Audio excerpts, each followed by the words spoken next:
Kenya to Colombia, from Iraq to Korea, slums, schools, in prisons, and in theatres. Every day, people gather at TEDx events around the world to hear the best ideas bubbling up in their communities.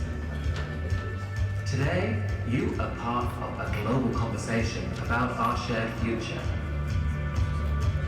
So what is this TEDx?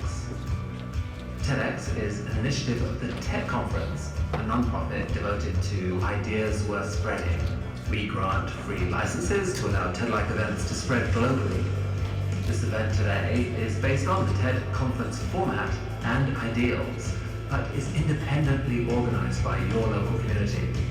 So please make sure to thank the team of volunteers who worked so hard on today's event. It's their ideas, dedication, and time that made it all possible. It's they who booked all the speakers, and the views you'll hear today are, of course, those of those speakers, not necessarily of TEDs.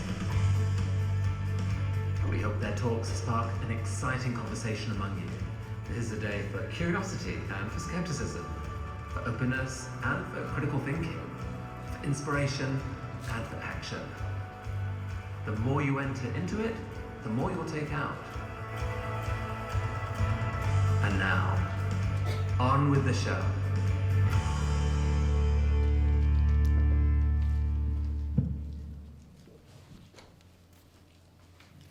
Ladies and gentlemen, welcome to TEDx Lancaster. I hope you can all hear me. This is the fourth installment we have at the university. First and foremost, thank you very much all for coming down. It would not be possible without you.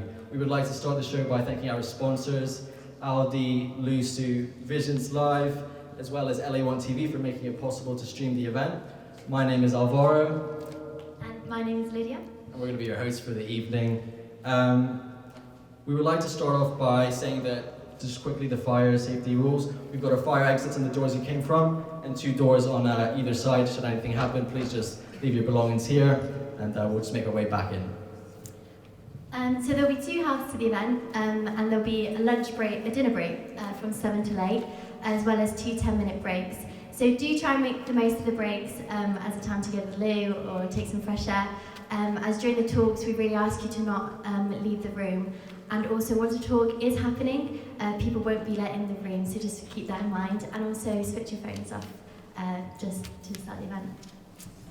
Now, we've got a fantastic first speaker. We would please like to welcome Maya Groff. She is a law expert who is a senior legal official at the Hague Conference of Private International Law. She shares Hans Kelsen's view of law as being a promotion for peace. So Maya will talk about what it means to be human in the 21st century from the perspective of international law. So let's give her a warm welcome.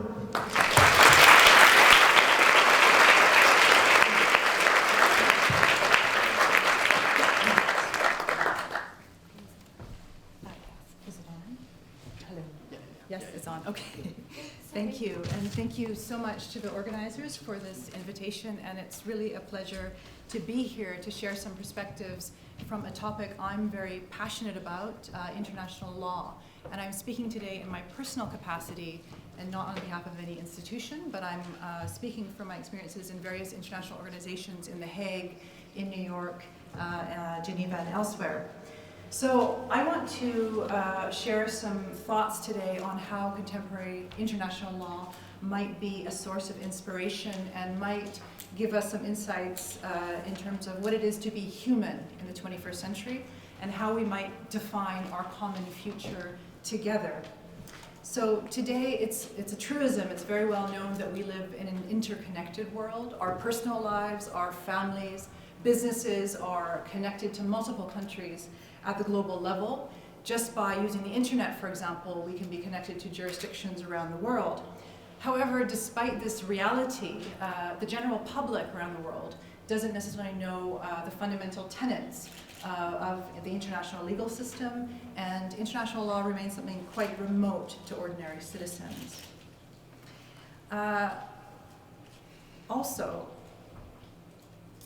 So what it is to be human and in particular, what it is to form an international legal order based on the rule of law. So who are we? So firstly, I'll share this quote from Hans Kelsen, who suggested that law is essentially an order for the promotion of peace. Its purpose is to assure the peaceful living together of a group of individuals in such a way that they settle their conflicts in a peaceful manner. That is, without the use of force, in conformity with an order valid for all. This order is the law. So we take this principle of the rule of law for granted in national systems. For example, in Canada, where I was raised, or in the Netherlands, where I now live, we expect that there will, for example, in general, be the laws of the land enforced. There will be criminal prosecutions. However, when Hans Kelsen made this comment, it was in a series of lectures at Harvard Law School in 1940 and 41, he noted in the international legal order, it still did not represent the characteristics of a general system of international rule of law that we would find in a domestic system. So he noted how the international legal system was primitive, in fact, a primitive legal order where, or not a legal order at all, where states, for example, would use force and violence against each other to redress a wrong. So if we indeed want to see an international legal order that is peaceful, we might be interested in this fact that there's still much work to be done to produce an international system based on the rule of law. So next, moving to the international in international law. As you would guess from the word, international means regulating the conduct between or among states, nation states.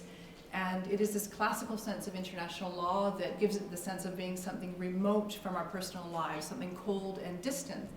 And this is indeed the classical sense of international law, that it should regulate conduct among sovereign states. However, in the contemporary international legal world, we have more and more the individual becoming an actor, a subject and object of international law. So, for example, there are individual complaint mechanisms to a number of the core international human rights treaties. At the International Criminal Court, individuals will be tried for international crimes. So also, the general public around the world, we might be very concerned about various issues, for example, climate change or the conflict in Syria, where international law might be the only mechanism to solve these issues. So I'm now going to very briefly turn to a few international legal institutions that are often doing excellent work behind the scenes. And again, we don't see the work of these organizations featured very commonly in the media. So firstly is the Hague Conference on Private International Law, founded in 1893, which really established The Hague as an international capital of peace and justice. And the Hague Conference involves nation states coming together and negotiating treaties in the broad area of private international law, which includes international legal cooperation, child and family law, and civil and commercial litigation. And again, you may not be aware of these treaties, but they can have very tangible, concrete effects on individual lives of families. Also, for example, there are modern treaties on international parental child abduction, and also on child support and family maintenance in cross-border situations. So whether a state is party and signed up to one of these international treaties can have very concrete effects on individual and family life. Now I turn next to these words. I wonder if any of you recognize these beautiful and soul-stirring words. To save succeeding generation from the scourge of war, which twice in our lifetime has brought untold sorrow. To reaffirm faith in fundamental human rights, in the dignity and worth of the human person. To establish conditions under which justice and respect for the obligations arising from treaties and other sources of international law can be maintained. To promote social progress and better standards of life, to practice tolerance and live together in peace with one another as good neighbors. Does anybody recognize these words? Not so much. These are in fact words from the preamble of the United Nations Charter, adopted in 1945, indeed after 2 horrifying world wars. And the preamble, these words in fact begin with "we the peoples." We the peoples of the United Nations. And because virtually every state in the world is party to the UN Charter, 193 states, we the peoples refers to all of us. And the Charter is in effect a sort of constitutional document, as it is it prevails over other international treaty obligations. And the Charter, its inception, the wisdom of the drafters of this instrument in 1945, meant to fundamentally reform and change interstate relations, and in particular to transform states' use of violence and force between each other. So the Charter established a binding system of collective security, and also its Chapter 6 on the peaceful settlement of international disputes, which of course, again, we do not hear about very much. We're not educated on this chapter on peaceful settlement of disputes. And this was really an attempt, again, to find safety for all peoples, to prevent the scourge of war to recur. Next, I'll turn to the International Court of Justice, which was established at the time of the UN Charter with the objective to be the principal judicial organ for the United Nations to resolve disputes between states. However, more than 20 years after the adoption of the Charter, only 72 states out of the 193 United Nations members have accepted the compulsory jurisdiction of the court. And this is despite multiple UN statements on the rule of law, encouraging states around the world to accept the compulsory jurisdiction of the court. And indeed, although it's a working court, it issues judgments which states in general comply with. The president of the former president of the ICJ, Justice Rosalind Higgins, she echoes Kelson's idea that the fundamental principles of domestic rule of law models do not fit easily within the international legal order. For example, the ICJ lacks compulsory jurisdiction, there's uneven and ineffective enforcement of international law, and a lack of clear hierarchy among international courts. So again, what does this mean for individual citizens? Well, if there is an interlinkage between rule of law and peace, as Kelson noted, if we want a sustainable international peace, there's still progress to be made and much work to be done. So next, I'll turn to a very stunning, quite a striking development in the international legal order, which happened in 2002, which is the establishment of the International Criminal Court in The Hague. So the ICC is a permanent international criminal court to prosecute individuals who are responsible for international crimes of the highest concern to the international community as a whole, including genocide, crimes against humanity, war crimes, and the crime of aggression. So in response to the crimes and the atrocities committed in the course of the 20th century after the Second World War, you might be familiar with the two tribunals, the Nuremberg and Tokyo tribunals that were established to try war criminals. And after those prosecutions, in 1948, when the General Assembly adopted the Genocide Convention, there was already a call and a recognition that we needed a permanent international criminal court. However, it wasn't until the 1990s when, with the former Yugoslavia and Rwanda atrocities, that the UN Security Council stepped in and provided for two ad hoc tribunals to address those situations, and then that helped to catalyze a convening of states to negotiate the Rome Statute to establish the International Criminal Court in 1998. So this institution has a bit more momentum than the ICJ, and there are today 124 countries which have accepted the Rome Statute of the International Criminal Court. And countries are engaged from around the world. For example, 34 of those countries are African states, 19 Asia Pacific, Eastern Europe, Latin America, Western Europe, etc. So this court has really extraordinary international engagement to uphold the basic tenets of humanity. So lastly, my final example I'll share with you today is the recent adoption of the Sustainable Development Goals, which were unanimously adopted by every country in the world that's a member of the United Nations, all 193 in 2015. And these goals also contain detailed 169 targets. And these goals are extraordinary. As you see, the breadth and diversity of the goals, and they're trying to get at the roots of poverty in a global collaborative effort. And not only do the goals seek to eradicate poverty, but to build economic growth in a sustainable fashion, but also address issues of social inclusion like health, education, social protection, and job opportunities. And one of the mottos with the goals is that no individual should be left behind, that these should work for all societies across the world, and they apply to countries no matter what their state of economic development is. So just to give you a sense of some of the texture of some of the goals and targets, and as we're at an institution of higher learning, I'll just focus for a minute on a few of the targets under Goal 4, Quality Education. So this goal and targets mandate that states will ensure that all girls and boys complete free, equitable, and quality primary and secondary education, that all girls and boys have access to quality early childhood development care and primary education, that all women and men have access to affordable and quality technical, vocational, and tertiary education, including universities, so the full range of education across an individual's life cycle.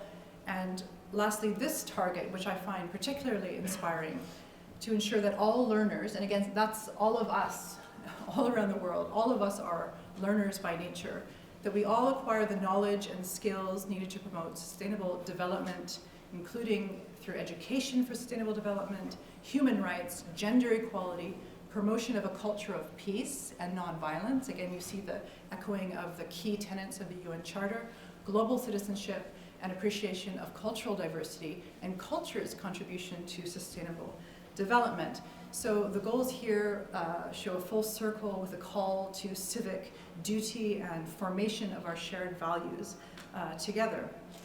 So I don't know how you feel about these goals, if you're familiar with them and those targets, for example, but I find that these goals are incredibly idealistic as well as ambitious.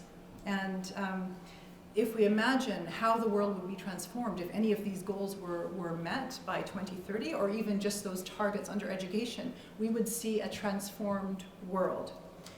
So everybody is supposed to be engaged in implementing these goals, including governments have primary responsibility, but also the private sector, civil society, and also individuals, people like you and I. So in sum, what does international law, modern international law, say about being human in the 21st century? So firstly, we are all stakeholders in the international legal order, whether we are fully aware of it or not. We are named and we're invited to be involved and to contribute. We are all part of the process also of the further development of the international order based on the shared values which we define, we the peoples. And indeed, in the lead up to the SDGs, there was a broad consultation with civil society groups. And we all, by default, because of our interconnection globally, we have a stake in the success or the imperfections of the international legal order. And I would argue that our predecessors, as you see here, Tobias Asser, who was fundamental to establishing the Hague Conference in 1893 and inaugurating The Hague as a city, an international legal capital and a city of peace and justice, and Eleanor Roosevelt, who was instrumental in finalizing the Universal Declaration of Human Rights. I would argue that there are very compelling ideas and extremely strong foundations upon which the current international system rests. And the foundations are the result of collaborative efforts and great collective exertions over many years. So all of these international treaties, the institutions, the ongoing work behind the scenes show our cooperative nature as human beings, and they signal the human capacity, the very strong human capacity for collaboration. And indeed, Gandhi made the comment that often it is grossly overlooked, our capacity as humans for collaboration and these social bonds of love. We tend to focus on the conflict, but we actually have incredible capacities for collaboration despite great human diversity. So lastly, I will end with this beautiful image of the Peace Palace in The Hague, which houses the International Court of Justice and other key international institutions. And I'll end with a quote from Andrew Carnegie, who's the noted a Scottish-American industrialist and philanthropist who, like Eleanor Roosevelt, very much believed in hard work and in working for international peace and a viable international order. And his gift, his financial gift, enabled the building of the Peace Palace as it stands today in The Hague. And in his autobiography, Carnegie called the Peace Palace, quote, the most holy building in the world, because it has the holiest end in view. He said, I do not even accept St. Peter's Cathedral or any building erected to the glory of God, whom we cannot serve or aid. God needs no help from us, but the highest worship is service to man. So I'll just end by saying that we're all very, very privileged to live in an age when we can meaningfully contribute and engage in furthering this collective process of international law and international order in a way that our predecessors cannot imagine or could not have imagined. Thank you very much.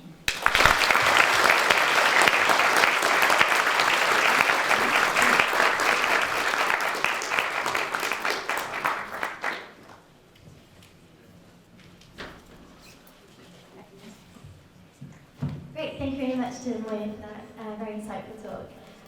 So we're now going to move on to another very inspiring woman. So we're moving on to Samira Kitman, who is from Afghanistan, and having studied art, she then set up her own business, which led her to become Afghan Businesswoman of the Year, and with recognition from Prince Charles and John Kerry. Samira has big plans for Lancaster and believes truly in the unifying power that art has, which will be the topic of her conversation. Please help us welcome Samira Kitman.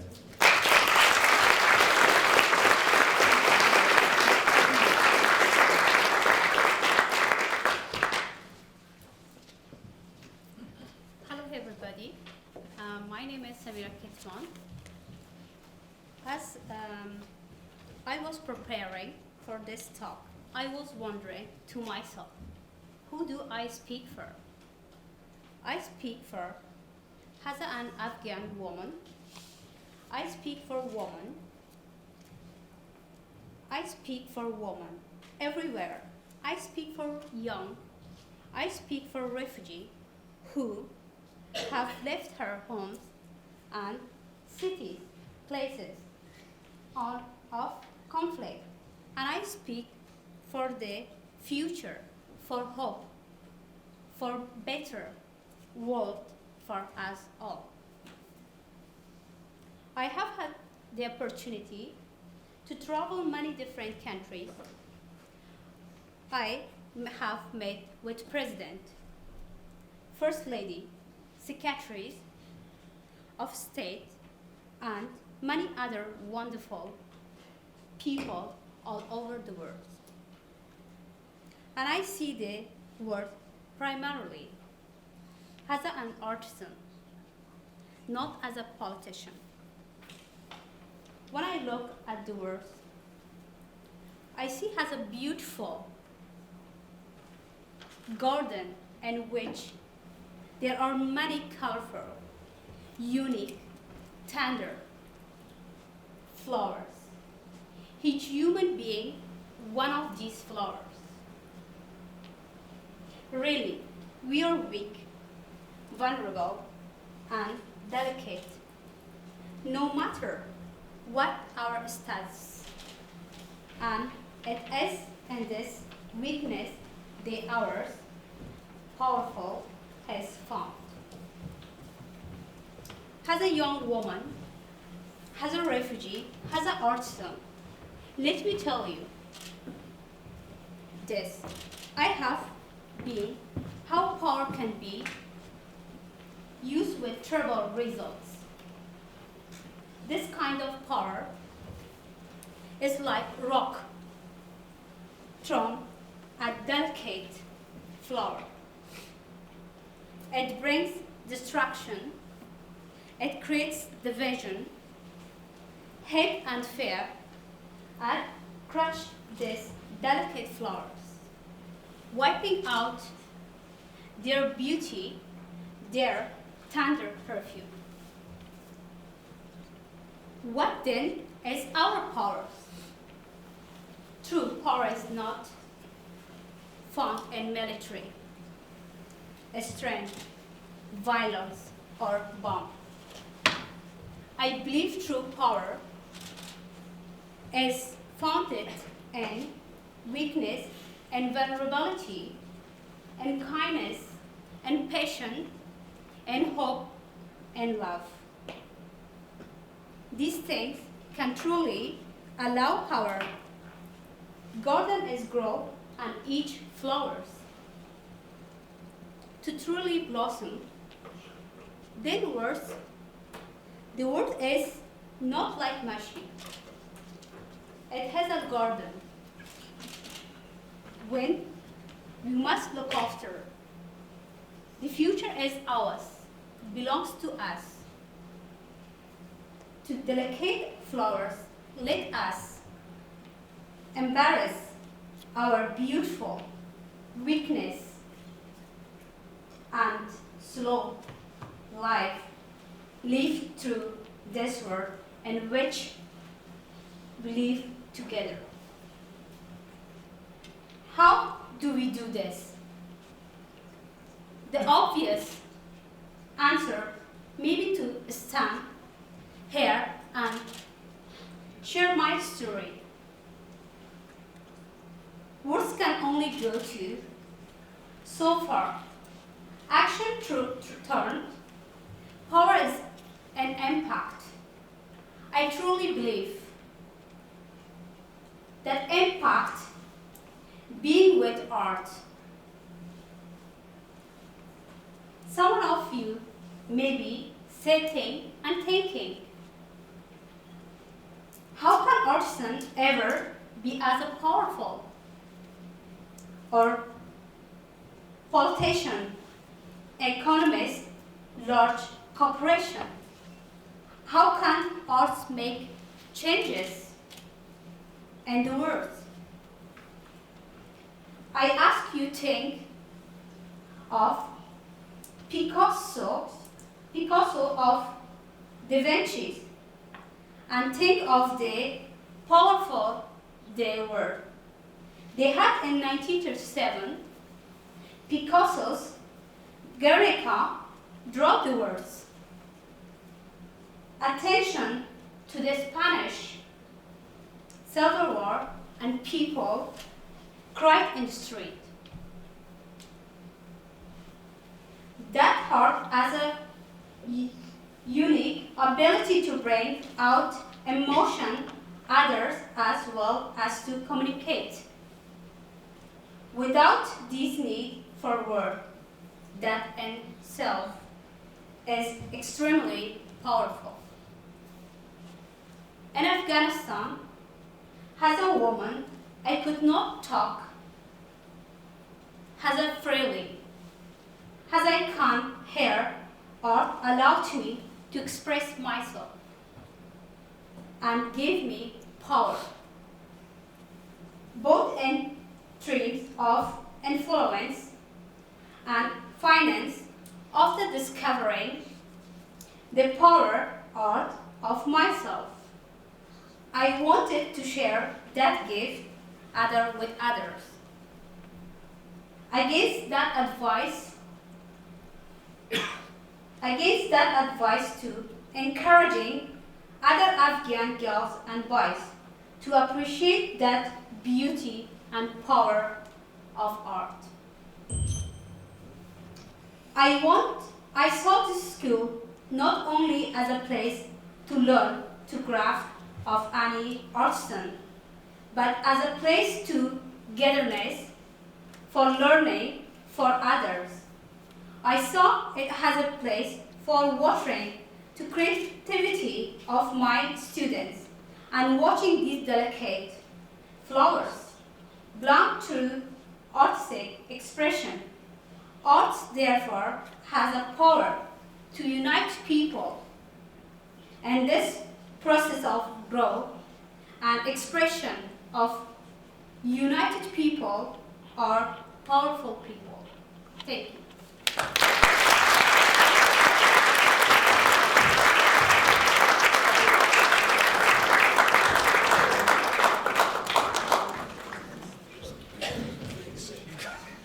speaker is a Lancaster University alumni. Emily is a lecturer in human geography and a researcher for policing at UCLan. Having recently researched in the area of sex work, today Emily will focus on assumptions of brothels being a negative feature to residential areas and instead explore its often overlooked positive contributions to the community by using Blackpool as a case study. So let's welcome Emily.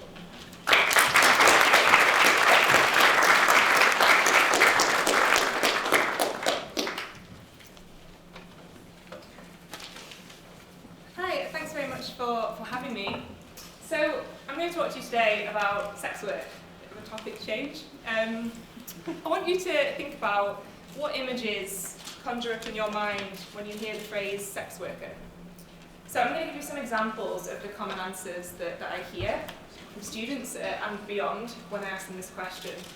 So on one hand, we have, maybe you might disagree or agree, phrases such as criminal, such as drug addict, victim, exploited. Conversely, you might think more Diary of a Call Girl, Belle de Jour-esque phrases such as glamorous, rich, empowered, hypersexual even. But I want you to think about this gap in the middle of my two hands. Quite often, and I'm sure perhaps this maybe has happened to you, it certainly was something that I experienced when embarking on this research topic, stereotypes and assumptions affect perceptions of aspects of our life, such as sex work, that perhaps we don't have direct experience in personally, but we make assumptions based on perhaps media stereotypes, based on stories that you hear and so on. But this middle ground in the centre is often overlooked. We often think in these binary categories, these quite black and white categories. So when I asked you that question initially, did you ever think of a phrase such as community, neighbour, friend, relative, when you think of the phrase sex worker? So those stereotypes and assumptions create moral panics and they create myths about the industry. And I'm going to cover 3 of these myths today, and I'm going to focus a little bit more on the last one. Okay. So, one common myth, one common perception, and this again is largely based on how the industry is constructed in the media, either via docudramas or indeed fiction and so on, that sex work predominantly happens on street. That's quite often the common kind of imagery that's constructed in mind. So street corners, for example, stilettos and fishnet stockings as an example. And actually, on-street part of sex work, part of the industry, is the minority of the industry. So although figures vary depending on sample size and geographical location, typically we're talking single-figure percentage, so between around 3 and 10% of sex work happens on street. And another common assumption about this part of the industry, this particular space in which sex work happens, is that those that opt to use this particular space will never choose to do so. That's not a space that is ideal. It's not a space that would be kind of the number one choice. But there are, and while that might be true for some sex workers, there are some sex workers that do choose this particular space. They see it as perhaps a less structured form of the industry and that suits their lifestyle. They want that flexibility. They don't want to have to pay a fee, for example, to a brothel madam or for whatever reason. So there is an element of choice there for some sex workers. So that's myth 1. Myth 2, sex work always involves human trafficking. And quite often in policy and political discussions about the industry, about sex work, these two expressions, these two phrases are conflated. So they're seen as one and the same, that sex work always involves human trafficking. Now, sex work refers to the consensual exchange of sexual labour for either money or goods. Human trafficking refers to coercion, refers to forced labour, whether or not that involves sex, but the focus is the exploitation and the coercion. So they are not the same thing. And it's dangerous to conflate the two for a variety of reasons, but I said to you before about that choice element, that for those sex workers that do choose the industry, perpetually constructing them as a victim erases that choice and erases that agency for those that are choosing to do so. And there are a whole host of other reasons, which is another TED talk as to why it's dangerous to conflate these two terms. But one other example is that trafficking figures are very difficult to estimate, and I'm sure you understand why that is. It's obviously a very clandestine thing to happen, and indeed it's very, very difficult to estimate numbers as a result of that. And if you do a quick Google, you'll see that those numbers vary depending on who creates the figures and so on. So it's very important, another side message, to be critical of those figures and to look at the source and to look at the sample size, etc. Okay, myth 3, the one that I'm going to focus on in more detail shortly. Sex work is only ever a nuisance, either in on or off-street forms in residential communities. And it's constructed as a nuisance for a variety of reasons. Some examples include it attracts crime, attracts criminal activity, and the side effect of that is that I'm therefore fearful. I'm fearful of crime happening to me in my community because of potentially dodgy clients and all the associated secondary effects that that might bring. And such secondary effects include, for example, that it might affect the reputation of my town, of my city. It might reduce house prices, for example. It might make people think about where I live differently, and they might not want to hang around where I live, for example. And there are other things that are associated with that in the nuisance framework. So it attracts lots of traffic, it's very noisy, but largely these fall under a moralistic viewpoint about the industry rather than tangible evidence. So it's often a fear rather than a reality in terms of actual tangible effects on residential communities. Now, if you'd have asked me in an audience such as yourself a few years ago before I embarked on this research, I would have put my hand up and said, yes, I believe all of these myths. This is definitely something that I associate with the industry. And I found that my research really took me on a journey, actually. It really made me question my own prejudice. It questioned my own critical nature, or lack of, with regards to such evidence being presented. I also learned an awful lot about the relationship between sex workers and residential communities. The story was far more complex than I envisaged. So I'm going to talk to you about my PhD research, which was focusing on a case study in Blackpool. If anybody's ever been to Blackpool, it's not very far away from Lancaster, it's a bit further south on the coast. It's a coastal resort, and it has a collection of brothels. And they're quite clustered together in Blackpool. There are two quite prominent areas in Blackpool where brothels are clustered. Just to give you a quick insight into the legal context, so it's not illegal in England to be a sex worker under certain conditions, but the law does make it very difficult. So to solicit on street is an offence, to manage and operate in a brothel is an offence, and indeed to involve any coercion, such as human trafficking, is also an offence. And there are other ones that I won't go into. But brothels vary in terms of how local authorities implement that law. So quite often local authorities will turn a blind eye to brothels being in the urban landscape, as long as they behave in certain ways. And there's a very much variance, there's a degree of variance according to the local authorities' approach. So if you move between different areas of the UK, you'll find that there are varying degrees of tolerance. Now Blackpool has a regulated tolerance approach. Some of these brothels have been there for 20 years, for example, others are more new. In case you've never come across a brothel before, or in case you haven't ever seen images of them, here are some examples behind me as to what the brothels look like in Blackpool. These are just a few of them, there's quite a few actually. So on the left-hand side, you'll see a doorway. So some brothels will have an open door. So as you're walking past as a lay person, you'll notice the door open, but it won't necessarily be directly obvious that it's a brothel unless you look quite carefully through the corridor and you see an image such as that on the doorway. And even then, you might not necessarily immediately think that's a brothel. Now this one on the left-hand side has a business name, has a business aesthetic, quite a confident business aesthetic. It has a website. Sometimes we'll have a sign in the window saying vacancies, for example, if they're looking for new staff. But you'll also notice, if you look carefully, that there's an intercom on the interior door. Now one of my prejudices was, it can't ever be safe either for the sex workers. But actually what that intercom suggests, and something that sex workers confirmed to me, because I did go in and speak to some sex workers in the brothels, that there was a degree of vetting that occurred with clients. So if they see that maybe they're drugged up, or they're drunk, or too drunk, then they perhaps won't let them in. So there's a degree of safety and security there in terms of the business aesthetic and how they appear in the streetscape. As I say, that has a prominent business name, as does the one on the bottom right-hand side. That's called Twilight Babes, okay? And it has, as you can see, some imagery on the outside. But there are also some that are a little less obvious. So the top right-hand one is an example. So it hasn't got any kind of sexual imagery on the outside, it's just got a little flower, and indeed it doesn't have a business name as such, it just has a street name there and a number. So what I did was, I spent some time talking to sex workers, spent some time talking to residents in and around these brothels. They're actually called massage parlours in Blackpool. That's quite common for that label to happen. And they are very much well interspersed with other non-sex work related businesses. So there's a jewellers down there, for example, a couple of estate agents, Chinese community centre, as well as flats and houses in and around these two areas.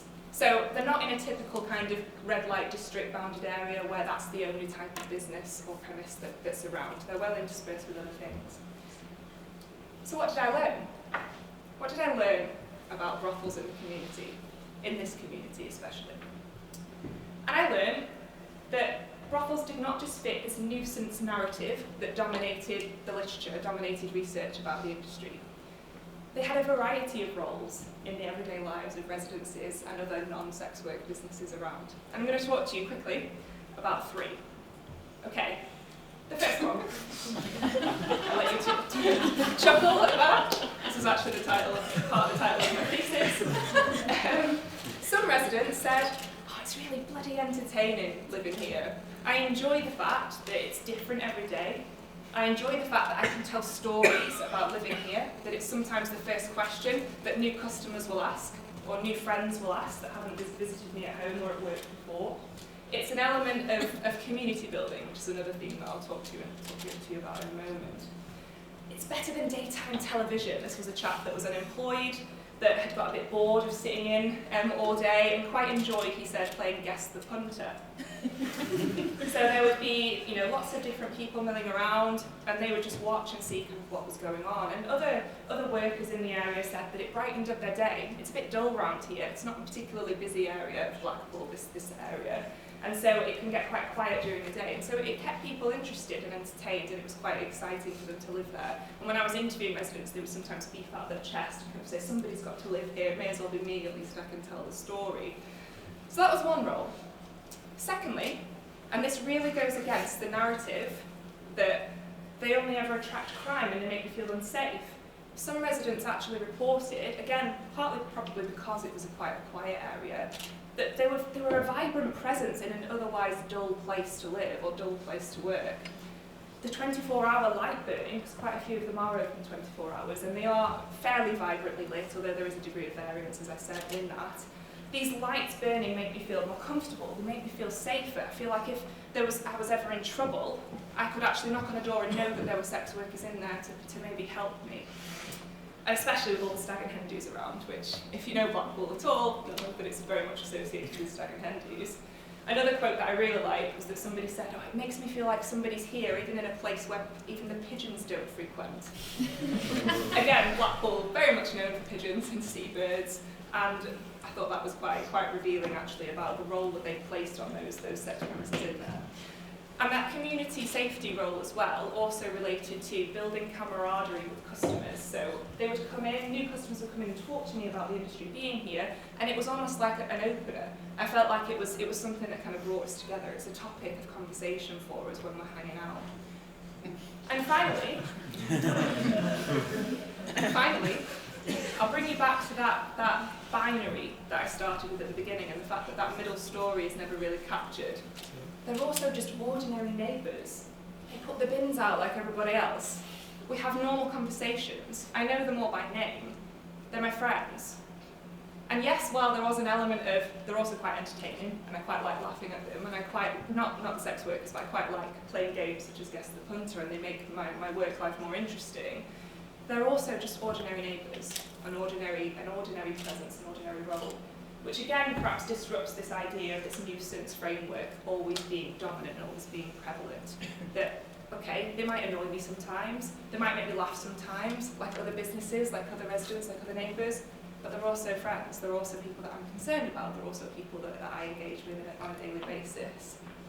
And that's really the message that I want to leave you with, that sex workers are friends, they're relatives, you might know some, there might be some in this room. They should have the same rights and respect that anybody else in the community should do. And in terms of consulting them about things that affect their life, such as policy, such as where they should operate, as conversations happen with other sorts of businesses about where they should open and where they shouldn't, they should be involved in that conversation. They should be given that agency and that right as well. And I hope the invisible change that I've left you with today is, if you were in the camp like I was, definitely went on a journey from not having any evidence for my assumptions and my moralising to, hang on a minute, this story is very different to what I thought at the beginning. I hope the invisible change that I've left you with is that we do consider this middle story. Thank you.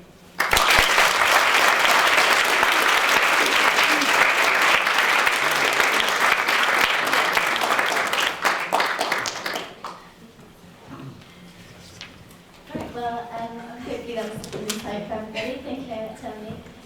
So we're now going to move on to Professor Chris May. He's a professor in political economy at Lancaster University, but he's also worked at the Williams and Bassett Department. His research covered intellectual property rights, technological employment, and global governance. Today, however, he will be speaking to us about the rule of law. A fun fact about Professor Chris May is that he once sat next to Stevie Wonder at a concert, but did demonstrate classic British reservedness and did not mean to intrude with him by explaining his admiration for his music. Let's hope he's got more words for us today. Professor Chris May.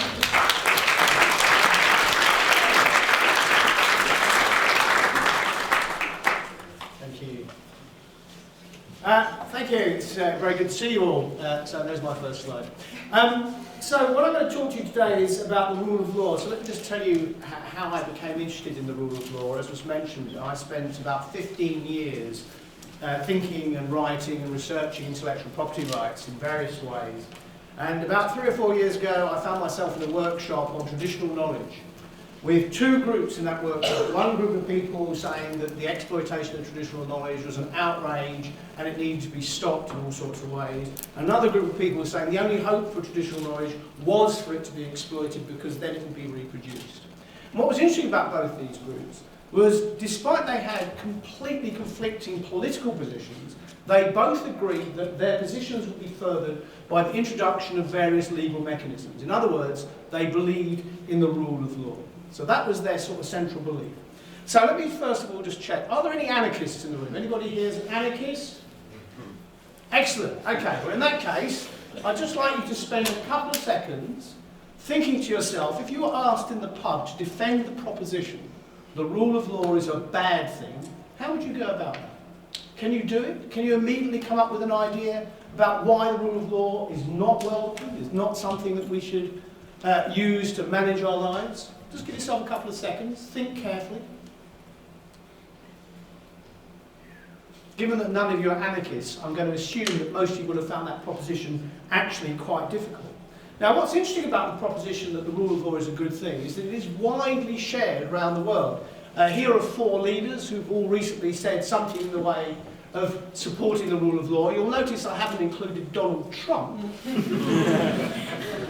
I think your laughter indicates why I might not have done.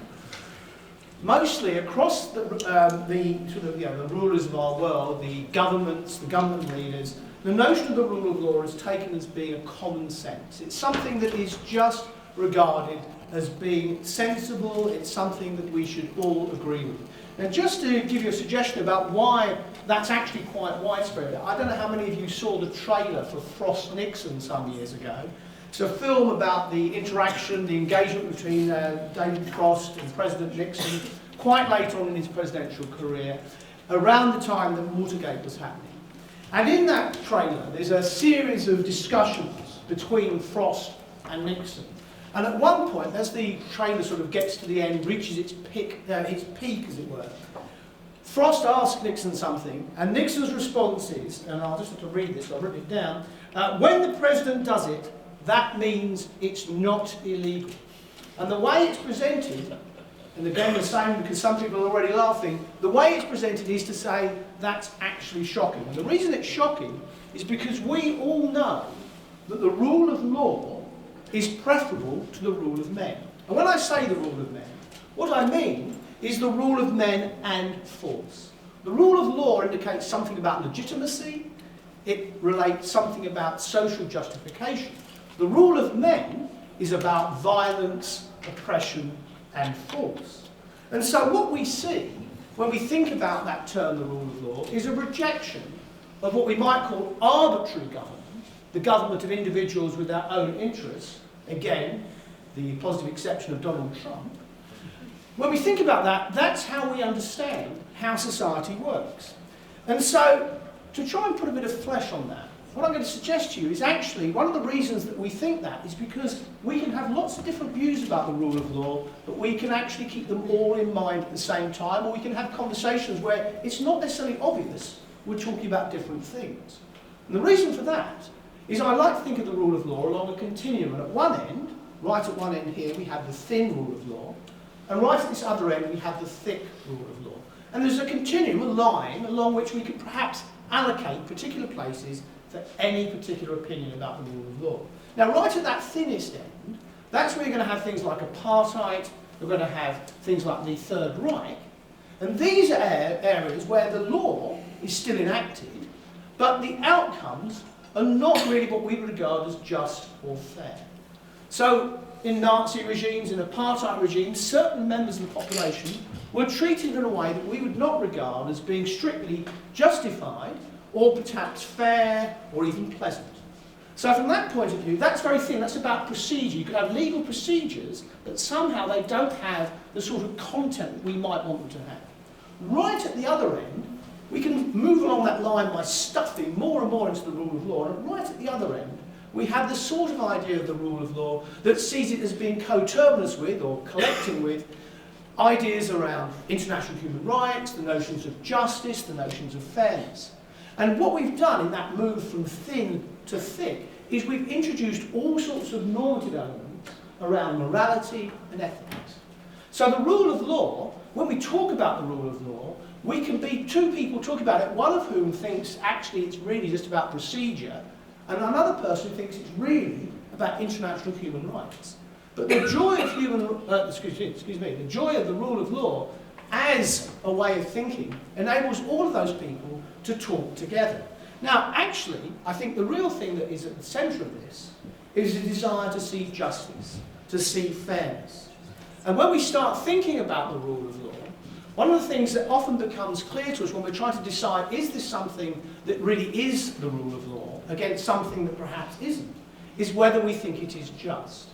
And I want to finish just by reminding you, if you know this already, but if you don't, introduce you to somebody. This is a historian, a well-known Marxist historian called E.P. Thompson. And E.P. Thompson spent a lot of time thinking about the law in the 18th century. He wrote a fabulous book called Whigs and Hunters. And in Whigs and Hunters, what Thompson does is he looks at the way the ruling class in 18th century Britain ran the legal system. And of course, what he talks about is what were then called the Black Acts. And the Black Acts were all about hanging, essentially, people who stole sheep, hanging people who, in some way, stole things that belonged to the rich and the wealthy.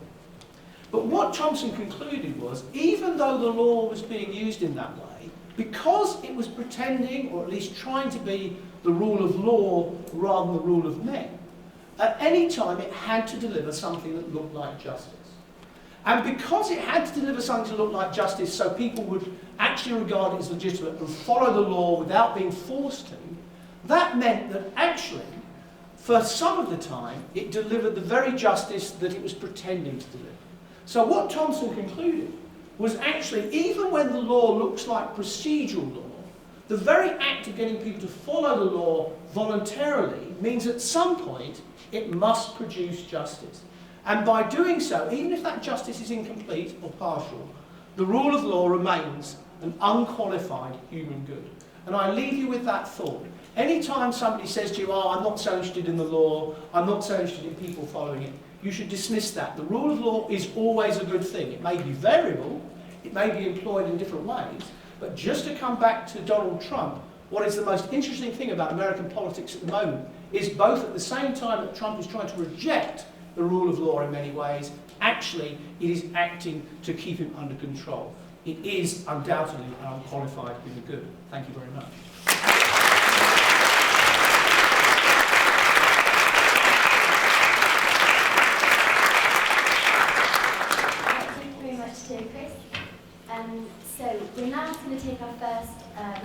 time, so it'll be our first break of the evening.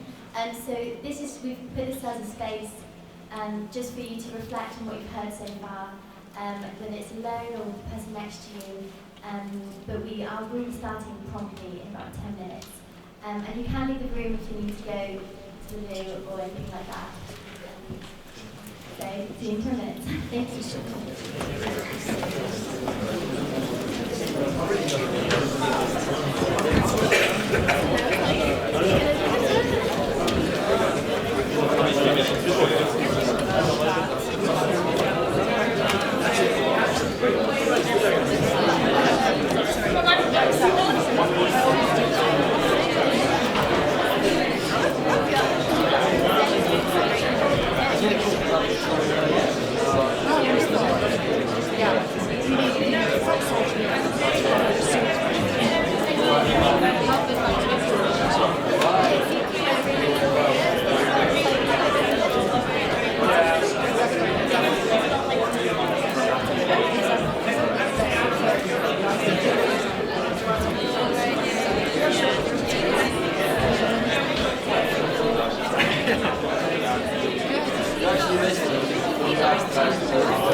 It's just the amount of coding you plug yourself in. Because it's only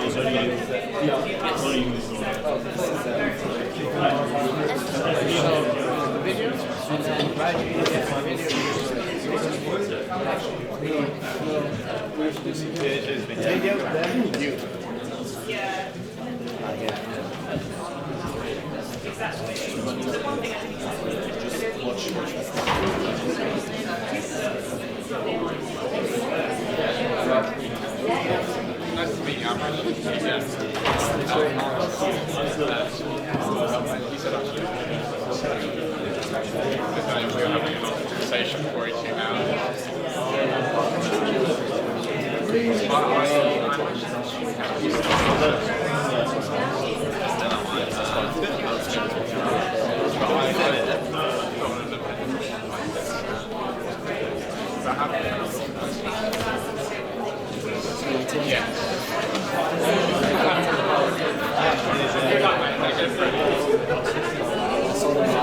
Just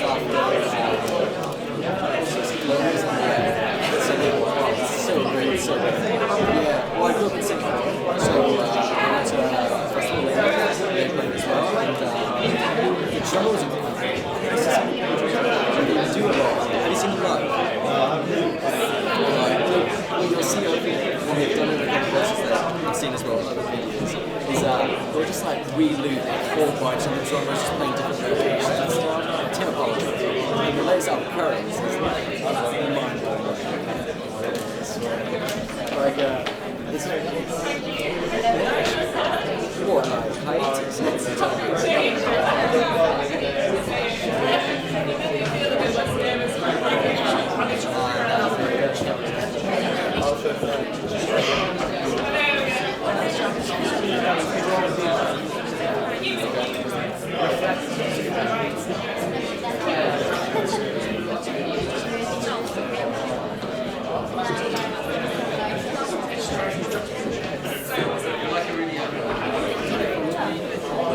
ladies and gentlemen, can we please ask you to begin taking your seats? Thank you very much.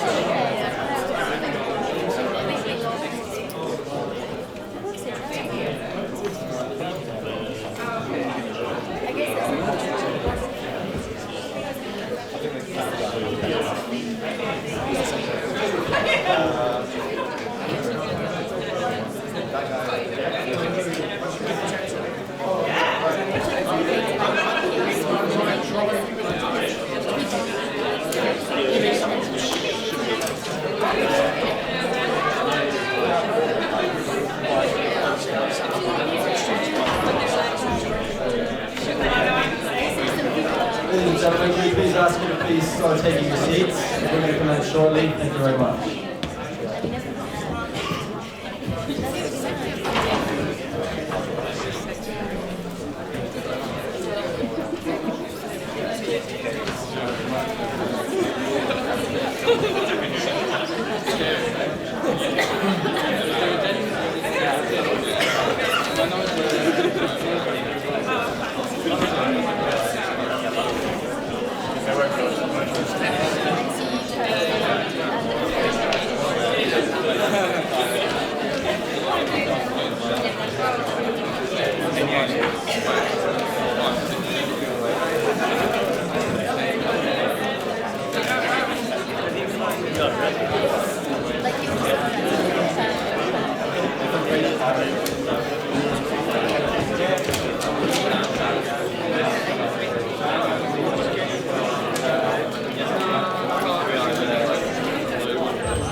Its toll being alone.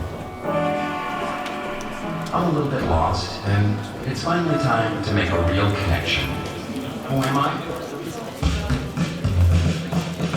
I'm a single white male, 45 years of age. I love animals. Gainfully employed. I'm a people person. I keep fit. Who am I looking for? I'm looking for my idea mate. Are you that idea that matches with who I really am? How would you feel if you had no access to healthy food? Gardening is the most therapeutic and defiant act you can do.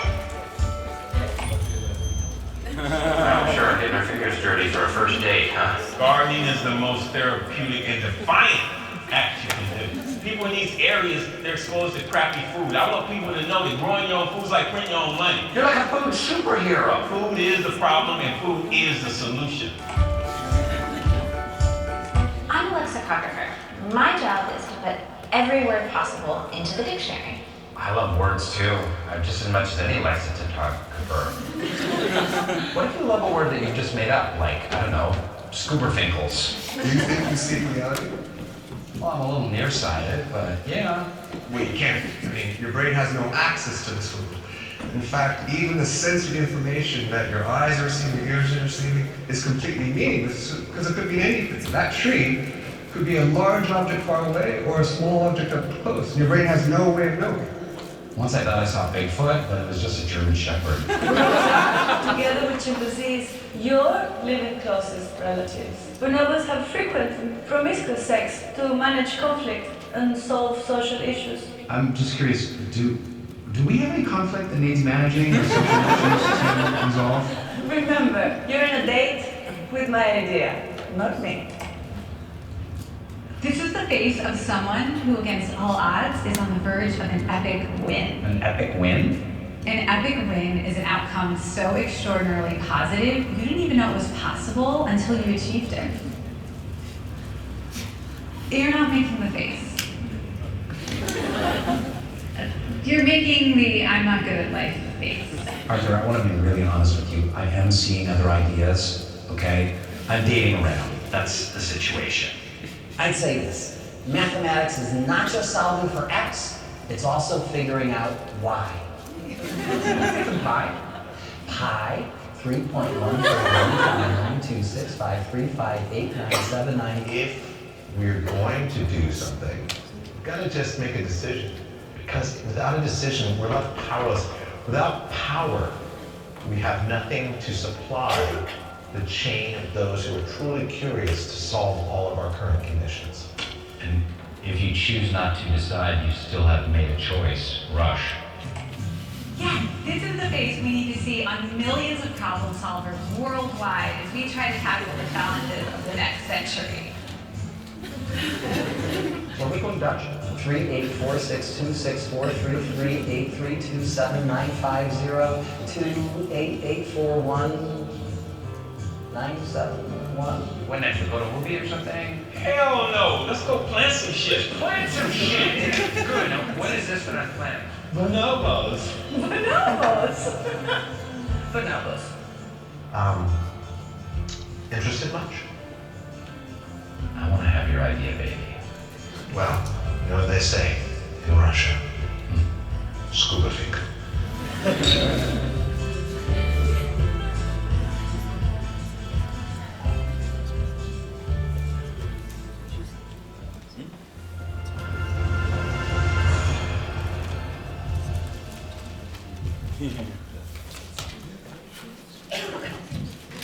Right, welcome back everybody. Up next we've got Michael Kinder, a musician from the age of 6 who takes inspiration from the music of Tame Impala, Lucy Rose and Ben Harrod.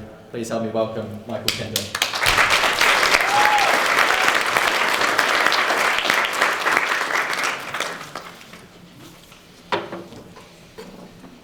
Hi. So.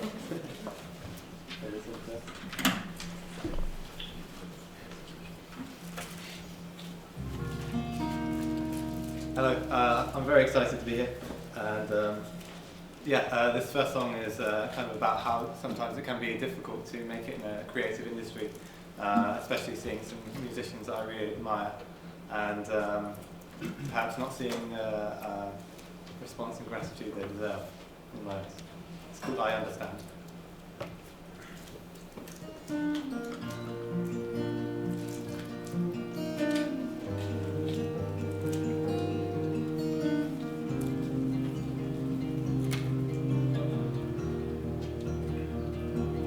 Travel to an empty bar where a couple of my close friends are about to put their hurt and heart on display. There's people on the porch outside, they're moving like an outward tide whilst they sing in a way which seems to say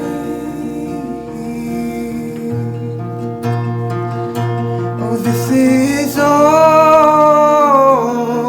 I am. But if it's not enough, I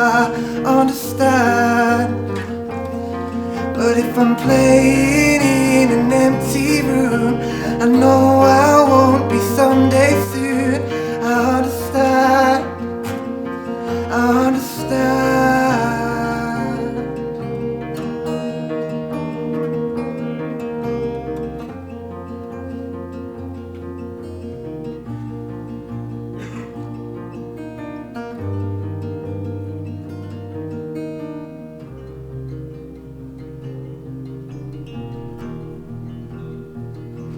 Girl stays up into the night and dances under basement lights.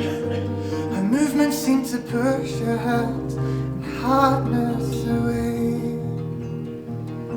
Whilst everyone else is in bed, oh, she perfects a pirouette. She dances in a way which seems to say,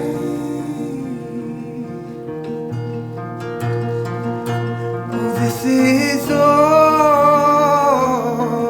I am. But if it's not enough, I understand. But if I'm dancing in an empty room, I know I won't be someday soon. I understand, I understand.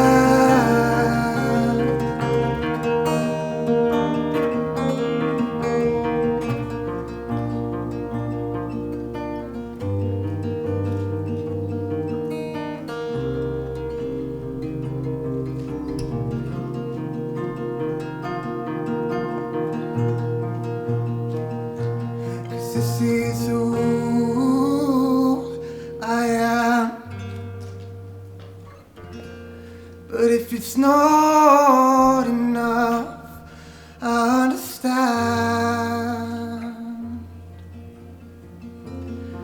But if I'm playing in an empty room, I know I won't be someday soon. I understand, I understand.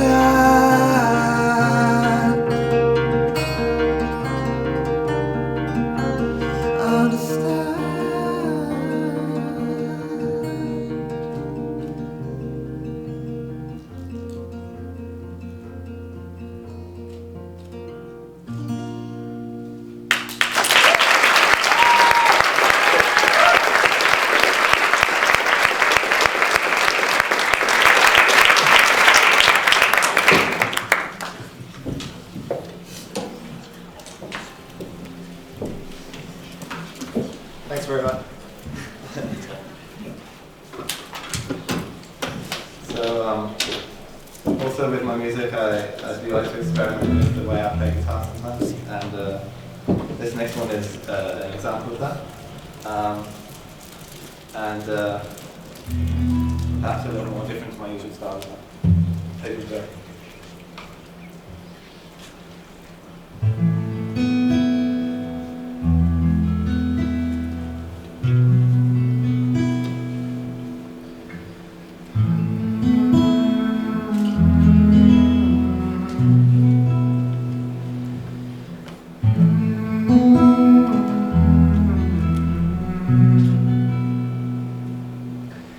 Do you think of me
Right, well, up next we've got Erica Sosna, a highly experienced professional in the area of leadership and career coaching. Her book, Your Life Plan, is all about bringing the best out of companies and individuals to fully realize their own potential. So her talk today will uncover how to find a career you love, which I'm sure we've all experienced at some point, especially as a student, probably now. So let's welcome Erica Sosna.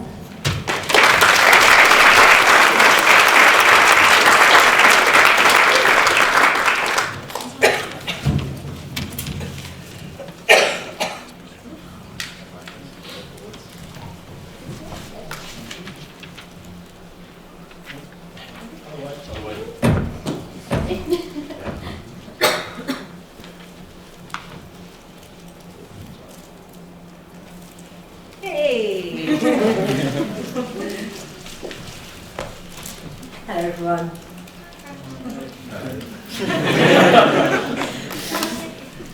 $84,480 hours. 84,480 hours. On a calculation, assuming that you do a 40-hour week, and you take a month's holiday, and you work from the ages of 21 to 65, you will spend 84,480 hours at work. 84,000 hours is quite a lot of time. You could do a lot of stuff with 84,000 hours. If the 10,000 hour rule is true, which says you become a master from 10,000 hours of diligent practice at something, you can become a master of 8 things during your career in those 84,000 hours. What would you choose? Juggling? Neuroscience? Lindy Hop? We're going to spend more time at work than we will spend with our children, with our loved ones, with our friends. So the decision about how we choose the right career for us is really important. Which begs the question, why don't we spend any time in formal education discovering who we actually are and how that character might play fulfillingly into the world of work, so we can maximize our impact on the world and really enjoy the work that we do. My work is all about helping people to fill that gap, to ask the questions that enable you to discover a career that you really love. And today I'm going to share with you my method. I've worked with people ranging from those at school or leaving college and university for the first time, people in the middle of their career thinking about making a 180-degree change, and people approaching retirement and thinking about that next chapter in their lives. And over again, they've all said the same thing. I just want to do something that's about my interests. I want to do something that's meaningful for me. I want to have a positive impact. It sounds simple, but the tricky thing is that the definition of meaningful, interesting, and useful is as unique as the individual in front of me each time. Now, your career, it's like a massive adventure. It's like a story waiting to be told and to unfold.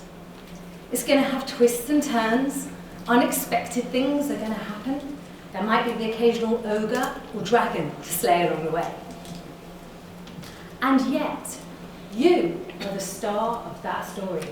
You are the only character that's in every scene. So the more that you know about that character, the more opportunity you have to be the person holding the pen, writing the next chapter. And each choice that you make helps you discover more and more about what you're about, what you like, and what success looks like to you. Now, this is important because the world of work is changing rapidly. There are jobs around recruiting now that didn't exist 10 years ago. Technology has fundamentally disrupted the way we work, when we work, how we work, and that choice that it's opened up can actually be as much paralyzing as it is exciting. Too much choice is overwhelming. It causes us to become stuck and confused and kind of scratching our heads. So it's really important for us to have a good navigation system based on knowing who we are that helps us to continue to make choices and decisions we feel comfortable about as we navigate this dynamic environment. So what does it take then to have a career that you love? Well, this is my equation. It's very scientific, as you can see, and there's 3 components that I'm going to introduce you to. The first is how important it is to do things that you truly love and enjoy. We all want the opportunity to use the skills that are fundamental to us as much as possible and get good at them. But how do we know the answer to, so what should I choose? Well, here's my first question. What is it that you truly love to do? What is it that you truly love to do? Now, when I ask this, some of the first things that might pop in are things like playing football, or dancing, or eating, or cooking. And all of those things are legitimate ways in which people make a living, right? And find fulfilling careers. And sometimes, when we explore the question just at that level, we have a bit of a risk. Because when we overlay money into your joy at making art or playing the piano, when we put pressure on your cooking skills to produce a living, sometimes that dents the joy in the skill, right? So there is another way to answer the question of doing what you love that's going to allow you to really focus down on your options and still have lots of choices ahead of you. And the way to do it is this. It's to find the thing that is so fundamental to your nature that actually you couldn't stop doing it if you tried. So, for example, my other half, he was an engineer and now he's a sculptor. But ever since he was a small child, he loved to create problems for himself to solve. And this usually involved taking things apart and then trying to work out how to put them back together. He's been doing that his whole life through. And that skill set would actually work really well if you wanted to be a fashion designer or a brain surgeon. Both of those things involve exploring problems where you take things apart and put them back together, hopefully in a successful way, the brain surgeon. And for me, well, I've always loved talking to strangers. Yeah, I was the weirdo at the bus stop that you were always trying to avoid. I've just always loved it. I've always been very nosy about how people work and just really enjoyed forging connections with people. And I've created a very fulfilling career that I absolutely love, based on talking to strangers and asking them questions.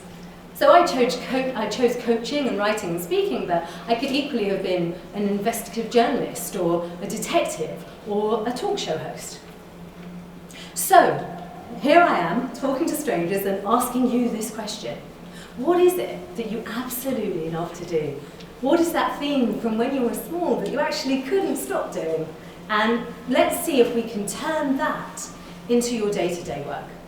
Because actually there are going to be many ways in which that thing you can't stop doing could be applied to the world of work. And those choices will open up for you once you identify that thing that you truly love. So that's part one. Part one is the skills. What is it that I truly love to do? But it's not sufficient to know what our skills and interests and passions are. Although there's a lot of focus on the importance in finding your passion, in itself it's not sufficient. The reason for this is that fit is also really important. That actually the environment is really important for whether or not you are successful in that thing that you love. So, for example, I started my career at the Home Office. And that was great because I got to talk to loads of strangers and I got to talk to them about stuff that I cared about. Social justice, social issues, crime and punishment. But the trouble was that the environment didn't really suit who I was. It was quite conservative and the pace was reflective and slow. Nothing wrong with either of those things.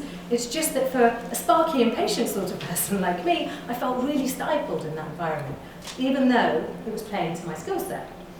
Across the road from the Home Office was the Channel 4 building, and there people were razzing in and out in their trainers, going up and down in their glass lifts, and looking like they were having a much more relaxed but kind of speedy time, and I realised that that was the kind of environment I wanted to put myself in. It took me 7 years to cross the road and start working at Channel 4, and I want to save you the 7 years. So here's the second question to help you to do that.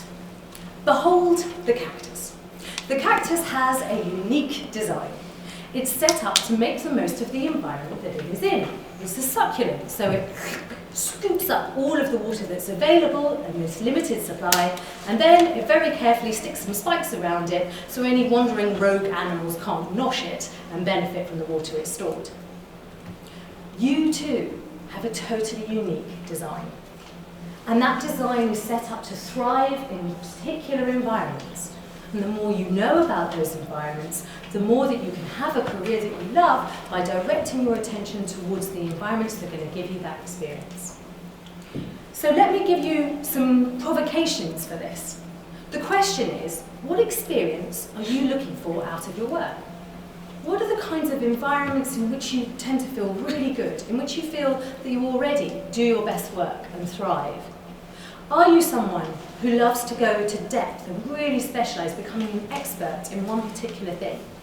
Are you someone who gets a thrill from knowing a little bit about a lot of stuff? Are you someone who's Speedy Gonzales and fast-paced and dynamic? Are you someone who loves to have the space and opportunity for reflection? Are you someone whose ideal environment is being in the heart of a big corporate office in the city? Or can you imagine nothing better than having an office that's basically a field or a mountain? The answers to these questions are important because fit is the key component that people often miss out on when they're looking for a career that they love. So I'd say get specific about that, give it some good thought, and also be open to experiment. Because none of us have been everywhere and done everything. So sometimes you pop yourself into an environment that you think you're going to love, and it takes you by surprise that there's something that really doesn't work for you, that makes it feel like a pair of misfitting shoes or something like that. And sometimes conversely, you're not expecting an environment to really have any thrills for you, but somehow you feel just super at home, and you do great work, and your colleagues are fab. And if you're somebody who's considering a sort of reconfiguring of your career, and you've invested a lot of time and energy in your profession, assuming that your profession is in answer to the first question, it's something you can't stop doing, it fits with who you are, I'd invite you to consider changing your environment first before you let go of all the work that you've done. Because you may find that just by shifting the environment, you're able to find that this is a career that you love. So that's part 2. Now, what's part 3? Well, we are constantly bombarded with definitions of what success looks like. If you're on Instagram, you'd be forgiven for thinking that it's all about having glossy hair, or maybe gold teeth, or being a celebrity of some kind. Maybe your grandparents and parents have a point of view about that. They may say it's about stability, it's about a secure and reliable profession, credible profession. Either way, whether it's the media, or it's our friends, or it's what we're looking at on the internet, or it's our nationality and cultural history, we're always being bombarded with these messages about what success looks and feels like in your career. And yet, there's a quiet inner voice inside of you that knows the answer to the question, what do I mean by success? And that may look quite different to some of those messages that you're getting. Maybe for you, success is having the opportunity to work really flexibly, so you've got energy and time to focus on the other stuff that's really important to you. Maybe you want to retire by the time you're 40. Maybe you want the opportunity to travel. Maybe you want to solve sexy problems using cutting-edge technology.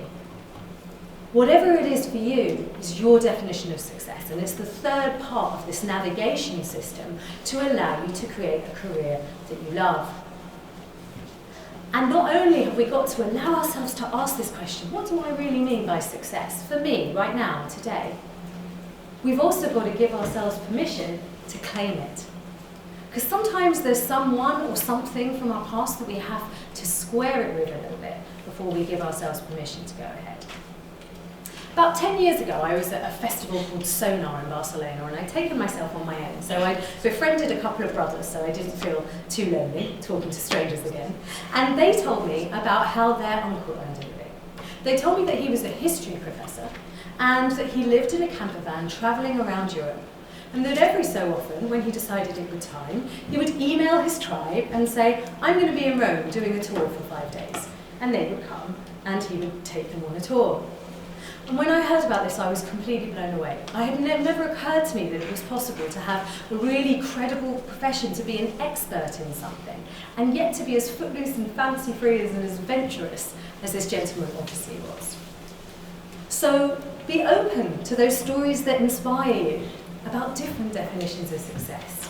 It may not be the ones that you're hearing on the loudest channels. When I was in India, I spent time at an engineering school, and I was doing a lecture around helping you find direction. And afterwards, a young man came up to me and he said that he had been kind of coerced into engineering school by his parents, who loved him and wanted the best for him. But actually, he was an artist at heart, and it made him almost suicidal to have to be fitted into this place where he felt he really didn't belong. And that this conversation about doing what you love had given him permission to make the choice again on his own behalf. You know, our folks love us. They want to give us the best advice that we can so that we'll be successful and happy. And they gave us this huge gift of life. And yet now we have to claim it. And sometimes that might mean making a decision that's different to some of the messages that have been shared with us.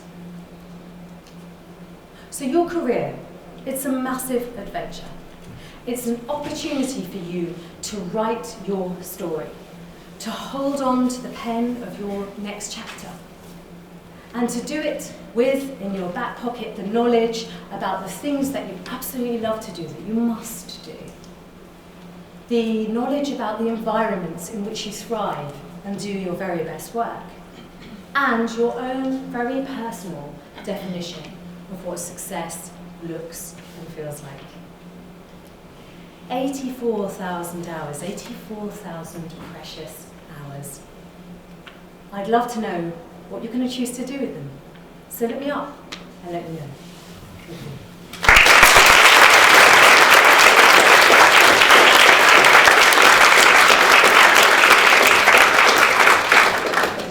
Great, thank you very much. Hopefully people had some good tips to write down. So our next speaker is Dr. John Hardy. He's an inventor, computer scientist, and a Lancaster alumni. He's come a long way from when he first developed his first computer program and almost blew him up, which you can find on YouTube. And he now runs his own startup in Manchester called Hardy & Ellis Inventions Limited. Today, Dr. will be speaking to us about what the world might look like should we program our physical environment the same way we program our computers, as well as delving into the direction that we're taking towards an ultimate computer. Please help me welcome Dr. John Hardy.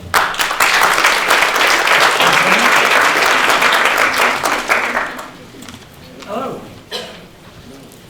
So, believe it or not, a goal of computer research over the last 20 years has actually been to make the computer invisible. To make a computer that's so easy to use that we don't even know we're using it. In 1965, a man called Ivan Sutherland wrote an essay he called The Ultimate Display.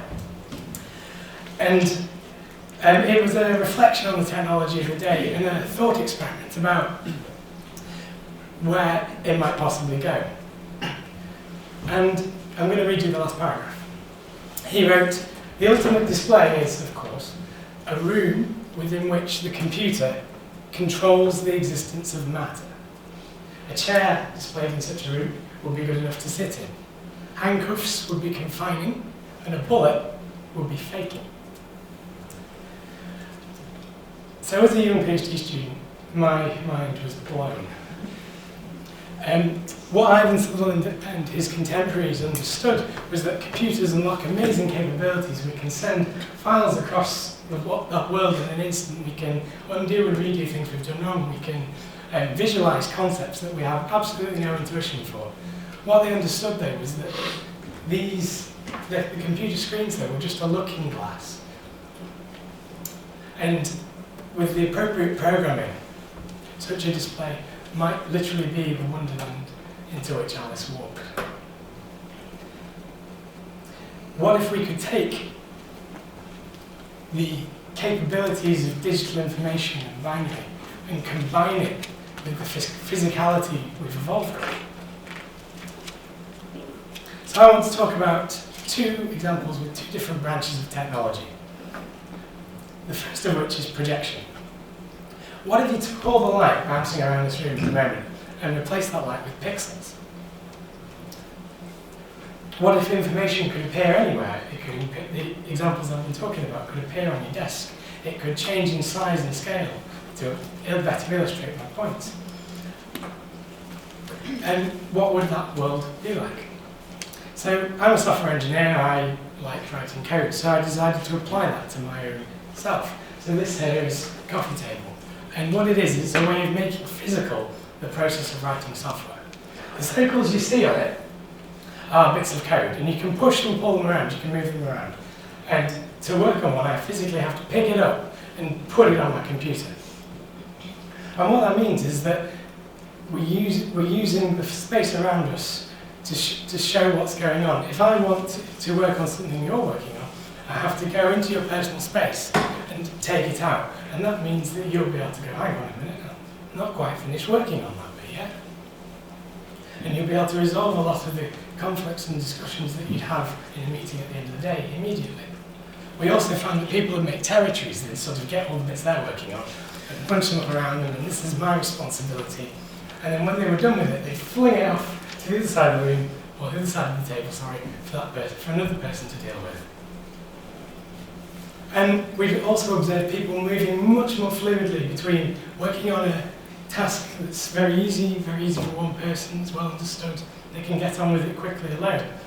They can move fluidly into working on a collaborative task that requires more than one person. And they could do that because of the shared awareness of the information that was spread out across the physical space.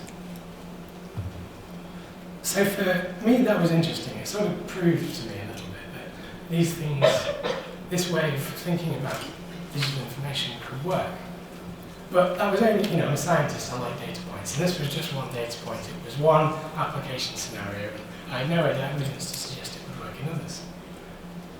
So what I did was I built a toolkit. I made it very easy for people to go and use the skills they have to make these displays themselves. And we just sort of put it out there. We gave it to people and said, download it if you want, make something, share it if you'd like, and we wanted to observe those results.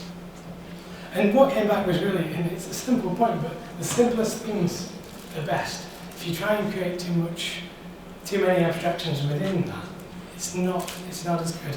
So I want to show you a couple of examples that I really liked. Here, a computer gently wakes you up in the morning, slowly raises the level of light, and then I can feel around with my bleary eyes to touch the wooden slats on the bed. And then these slats I can use to turn on and off the lights. I can also, if I want, view the latest headlines, and the information will appear on the top of the headerboard of the bed. And what that's doing, that information is looking at the space and it's saying, right, I can fit here, and I'm going to design myself, I'm going to adjust myself to fit that space. Another example is this specialist piece of industrial equipment. I don't know how it works, but if I hover my hand near it, the instructions appear in my language on the machine. And what that's doing is it's no longer, because the information can change very easily, it's letting me use my muscle memory, my sense of spatial learning to learn about and explore that machine without necessarily having a manual. So so projection was cool, it was interesting, you could do some fun things with it. But the second branch of technology I want to talk to you about is digital fabrication. And to see if that could be used to take the idea a bit further, to make it more physical, to make it change the physical environment. And I wanted to talk to you about a machine I built with some colleagues, Chris White, Jason Alexander, and Nelson over at Infralab, called Reform. And Reform takes the idea of the ultimate display far more literally. Whereas on normal screens, we've got the ability to touch as input, and in terms of output, it will change the images on it. What Reform does is it allows you to input and output physical shape within its chassis. So we effectively entangle a clay model with a digital design file. And you can see this sort of holographic interface here, which sort of acts as a bridge between the two. And this means we can use our hands for things that hands are good at. I can feel the weight of the game controller I'm making. I can see if it's going to be appropriate. I can try it sat down, I can try it stood up. I can smooth off the edges as I'm designing it. I can do things that my hands can intuitively do. But at the same time, I can use the machine for things that machines are good at. I can raise up this virtual plane here to just tell the machine where to cut, and then have the mill head come out and make a very precise finish. And by designing in both the physical and the digital world simultaneously, what you do is you let yourself iterate very rapidly, and in lots of different ways. I can check these buttons out, see if they fit there, and I can also grab a pen and I can annotate the object, and then the machine will work with me to drill holes where I've made little dots. So not only can you improve the process by combining the digital and physical design, you can also explore new capabilities. So if you look closely, you can see that little button on the game controller flashing in and out. You could take an operation like undo and redo, Control Z, well, something I've become very familiar with over the last couple of days, and make it apply to physical objects. So here I'm smooshing that button with a big klutzy finger. I put it back in the machine and I press undo, and the machine works out how to repair the damage.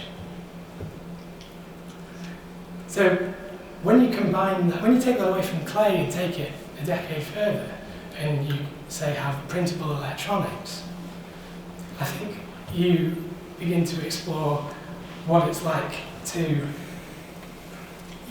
you know how we have phone updates? We often get an update on the phone and it takes ages to install. You could also have hardware updates. You could put your phone into the machine and then say update the camera please, the machine will come out, cut away the old camera, and then build a new, much better one in its place.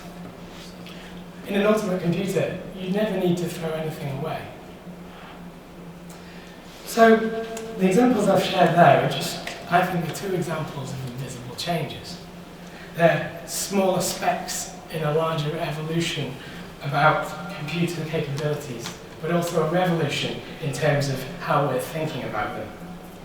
And the thing about revolutions is, particularly this one, this isn't the first time it's happened. The first programmers wrote machine code, binary, zeros and ones, and they looked at the people typing on command lines, typing on keyboards, and went, gosh, I mean, why are you doing that? You've got a £10 million computer over there, and you're making it sit there and wait for you to do something. What a waste of resources. Similarly, the people typing on command lines looked at the people using mice and keyboard and graphical user interfaces and went, oh no, you've reduced my precise, sophisticated operating system into an idiot-proof button pad. But equally, but those people typing in commands didn't necessarily see Hollywood and CGI. And with each step, you expand what a computer is capable of. And now we're stood here with our smartphones, and we can't exactly see from where we are how precisely a physical computer would be valuable. We don't know how it will work, we don't know where it will have the most impact. But to quote a guy called Brett Victor, who's in the field, our ability to articulate an idea lags behind our ability to understand it. And our ability to understand it often lags behind the embodiment which first gives it life. So I believe that computing is going to stop being about specifying instructions for applications, which we then constrain to a particular device. I think it's going to instead become about expressing our intentions to ecosystems of technology, which can then go and figure out what to do based on the constraints we give it. I think we're cresting on an age of optimization. And what I mean by that is that I think we're going to be taking all the information and all the data we're gathering, we're going to take all the sensor feeds, the internets of things, and instead of funneling that insight into a small screen or a dashboard, which then the human uses to make a decision, we're going to be giving our computers the agency to find a way to modify the environment to suit the goals we give it. You can see it already. You've got AIs like Alexa, Cortana, and Siri, and you can say to Siri, hey, I'm hot. And what I think will start to happen is that they will go and query the environment and say, well, what can we do about this? And the environment will go, well, I can turn on the window or turn on the air conditioning, and then it will make that choice for us. And if it doesn't have permission to make that choice, it might save that information so that when the next time it's designed, it can be drawn on. And I think as we move toward an ultimate display, it's really important that we all design it to make sure that what we build is possible for all of us. It is positive for all of us. It's something we all want, and we have to ask broad questions for that. We can't just let technology follow its own path. We have to make sure that we consider more ramifications. And I think in doing so, that leaves us at a very exciting and a very scary point in history.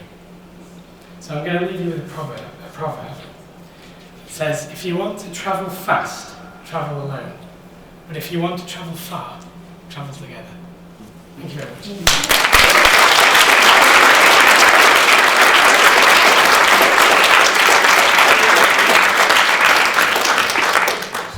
Our next speaker is a certified badass. He's the youngest speaker we've got today at the age of 17.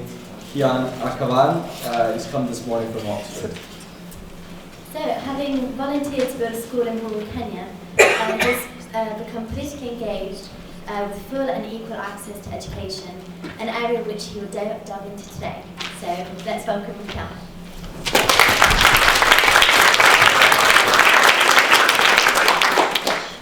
Well, good evening everyone.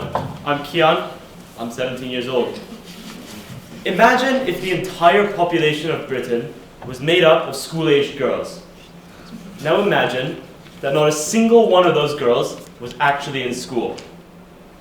That is exactly the reality of the world today. There are over 66 million girls globally who should be in school but are out of school. Getting these girls to school will literally change the world as we know it. This may sound like an exaggeration, but consider this. The girls of today are the mothers of tomorrow.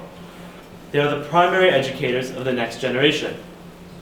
The difference between giving or denying them full and equal access to education is the difference between prosperity and poverty. Countries where girls and boys are given full and equal access to education have fewer wars, less disease, and less hunger. That is because educated mothers can take better care of their children.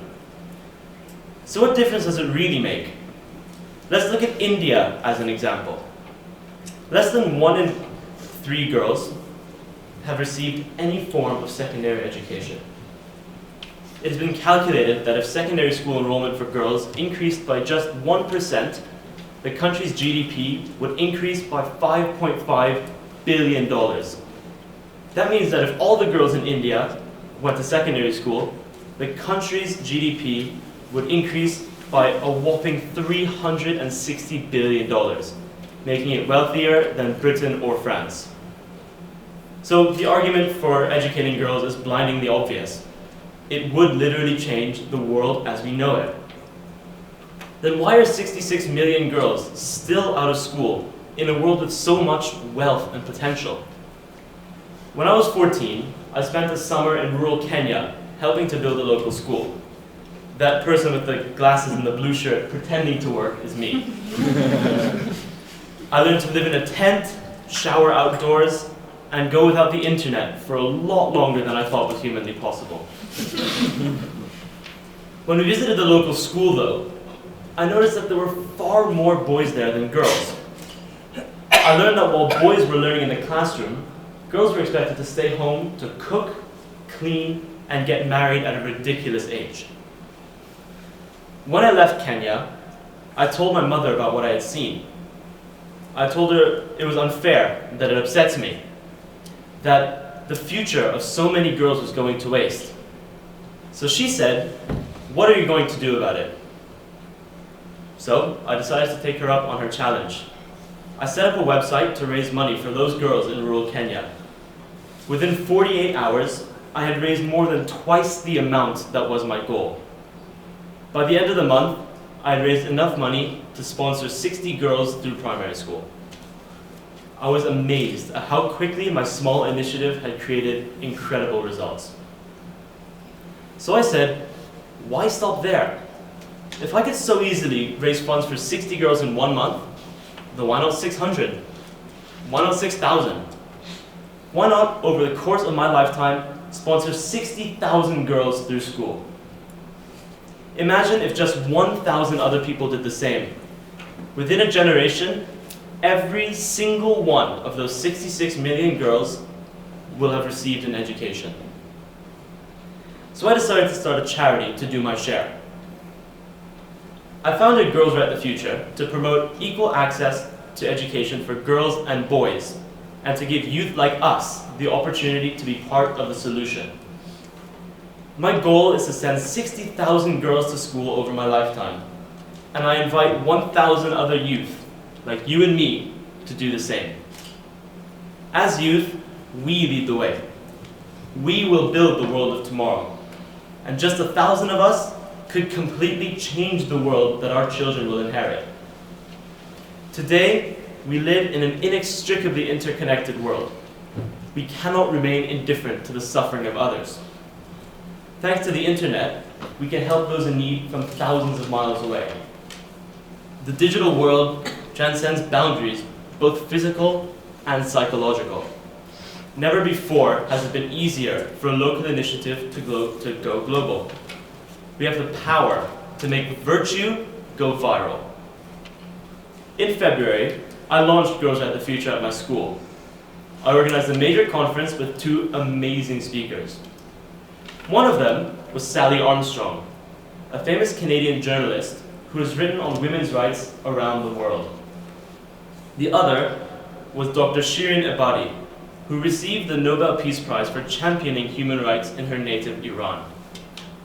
The audience of over 200 students and teachers was incredibly inspired. The speakers showed us what a difference just one person can make. I thought to myself at the end of the conference that maybe, just maybe, one of the girls that I helped send to school will one day become a great leader like Sally and Shirin and help inspire the next generation. This brings me to an obvious question that remains unanswered. Some of you may have noticed that I am in fact a boy. Why then should I care about the right of girls to education? Well, the answer is quite simple. I don't want to live in a world in which half of humanity is oppressed. When there's so much injustice in the world, we all lose. Think of it this way. Humankind is like a bird with 2 wings. One is male, the other is female. A bird with 1 wing can only crawl. It needs both wings to fly. Thank you very much.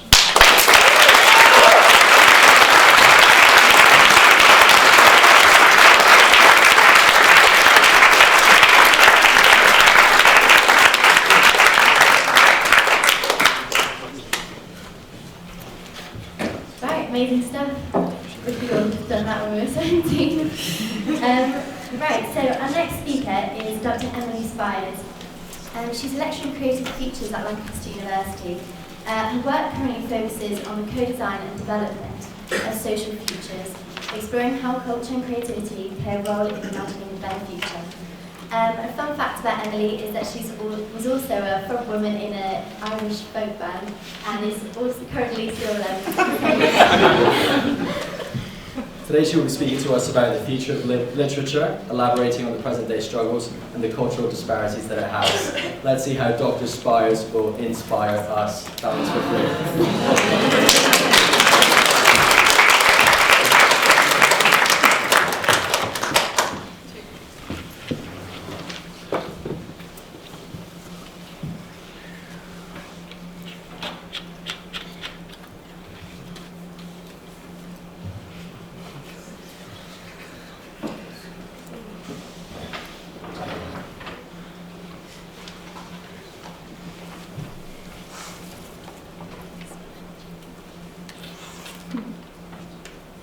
O Muse, sing in me, and through me tell the story of that man skilled in all the ways of contending. No, that's not it. When that April with his surest suit the drocht of March hath pierced to the root, The quality of mercy is not strained. It droppeth as the gentle rain from heaven. But the mirror cracked from side to side, and I was much further away than you thought, and not waving, but drowning. Ah yes, the stories are here. The stories are you. And your fear and your hope is as old as the language of smoke, the language of blood, the language of languishing love. The gods are all here, because the gods are in us. Some people claim that we are in a post-literary age, that even people who want to have no time for literature. The changes in UK publishing since the 1990s, turning it from an editorial to a market-led sector, combined with the rapid development of new ways of creating and reading literature, thanks to the digital revolution, have destabilised our understanding of the role of literature. But other changes have had a hand in this too. My colleague Rebecca Braun observes, in the past, European elites have traditionally looked to authors of political, philosophical and literary works for guidance on how to live, as a way of processing what is happening in one's contemporary surroundings and in order to imagine future worlds. Following the late 20th and early 21st century erosion of belief in the social value of literature degrees, the drastic decline in uptake for language learning and the crisis of confidence in the humanities more broadly across the Anglophone world and mainland Europe, there is an ever stronger sense that the case for literature as a quality authored artefact that is not primarily justified through either economic or technological developments is difficult to make. Now, there's a long history of scholarship that explores what we mean by the term literature, but I'm not going to do that today. My opening words, which sampled some of the literary voices that helped shape Western culture over the last 2,000 to 3,000 years, Homer, Chaucer, Shakespeare, Tennyson, Stevie Smith, Kate Tempest, will have been unmistakably literary to your ears. Elevated language, powerful images and sounds, and you may have recognised some of the quotations, and if not, the words might still have sounded familiar to you, as they represent words and worlds that have been passed down, influencing writers of successive generations, weaving themselves into the cultural fabric of our societies and informing the very scope of our imaginations. So, taking the literary as a given for now, what I do want to talk about are the shifts in how literature is created, experienced and valued.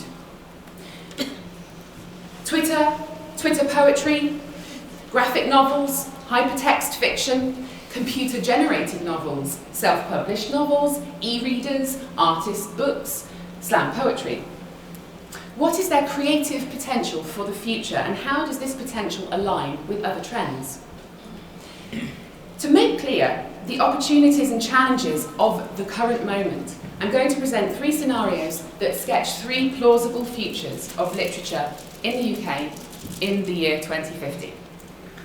In writing the scenarios, I've drawn on historical trends analysis and data from co-design workshops that I've been running with a number of literary professionals across the UK.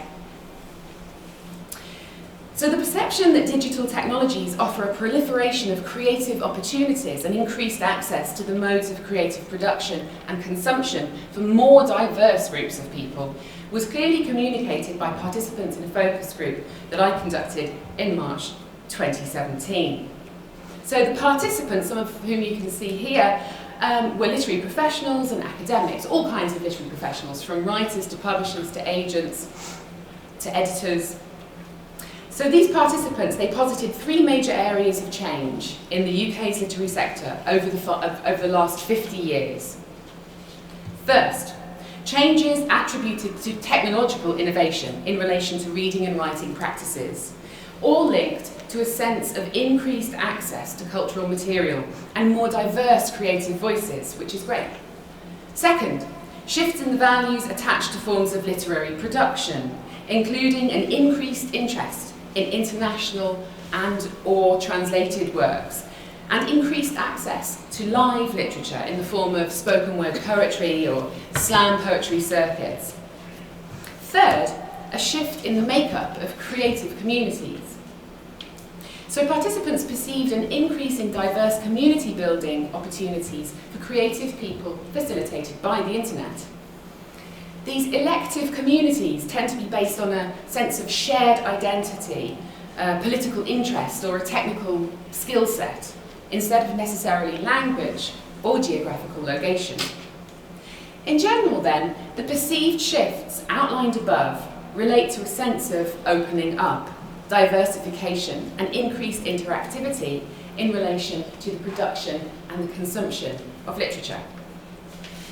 Significantly, however, this sense of optimism about the current state of literature amongst those working with it daily coexists with some worrying trends that I alluded to at the beginning of my talk.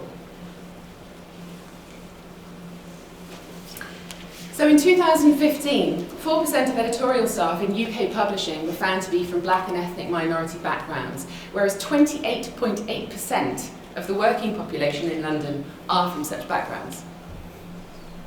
A 2016 investigation by the BBC revealed that almost 8,000 jobs in UK libraries have disappeared over the last 6 years. It's about a quarter of the total, of the overall total. Over the same period, some 15,500 volunteers have been brought in to replace those workers, and 343 libraries have closed. A 2016 report by the new Local Government Network and Arts Council England revealed that local authority investment in arts and culture has declined by 17%, which is worth £236 million since 2010. Then we have this 2015 report by the Warwick Commission on the Future of Cultural Value.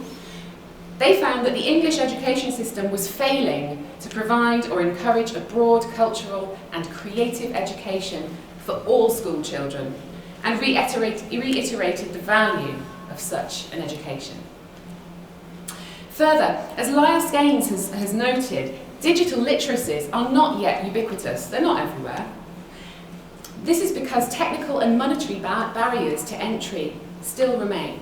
Software is expensive if you want to do creative writing with these kind of new software platforms. It's expensive, and you often require quite difficult technical skill sets.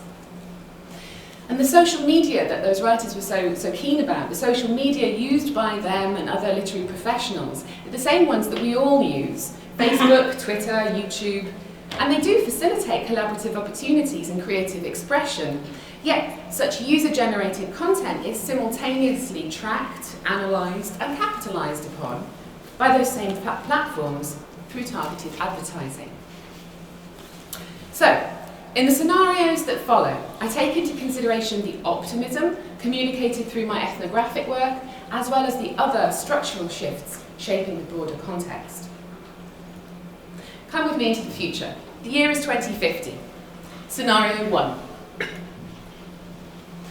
Over the last 20 or so years, the number of independent bookshops in the UK has shrunk. The major chains Waterstones, Foyles, Blackwell's have all gone out of business. Library funding continues to decrease, and libraries have dedicated more of their space to computers and 3D printers.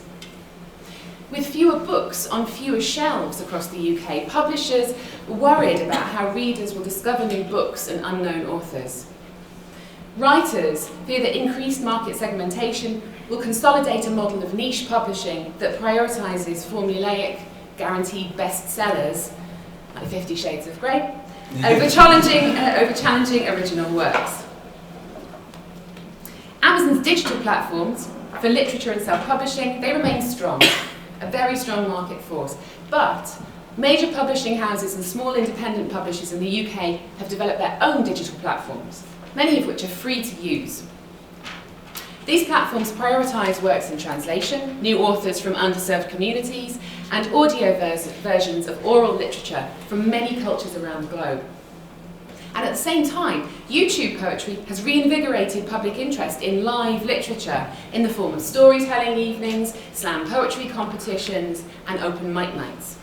Live literature circuits are thriving in both urban and suburban and rural areas in the UK, and traditionally print authors are finding new sources of income from the live performances of their work.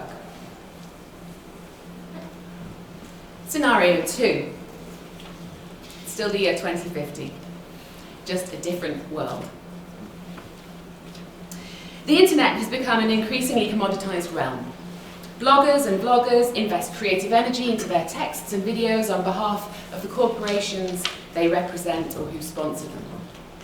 Open source platforms like Twine have proliferated, and more creative people are doing their work via these, as opposed to those platforms or technologies they now deem to be too corporate, in the pocket of the advertisers, or just downright unaffordable.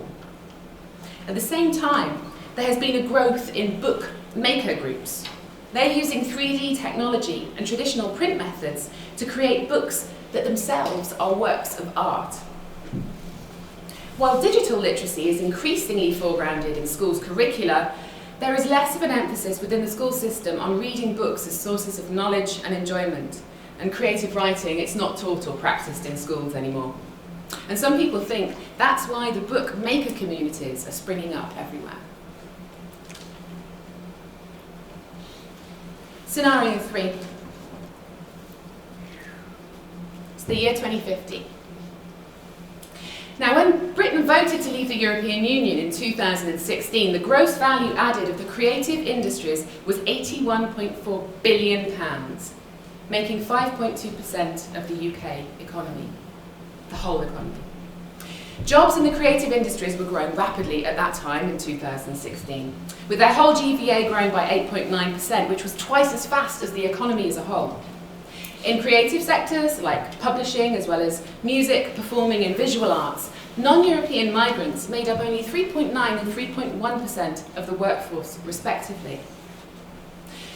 The departure of many Europeans from the UK's creative industries after Brexit had a significant negative impact on securing creative industry workers.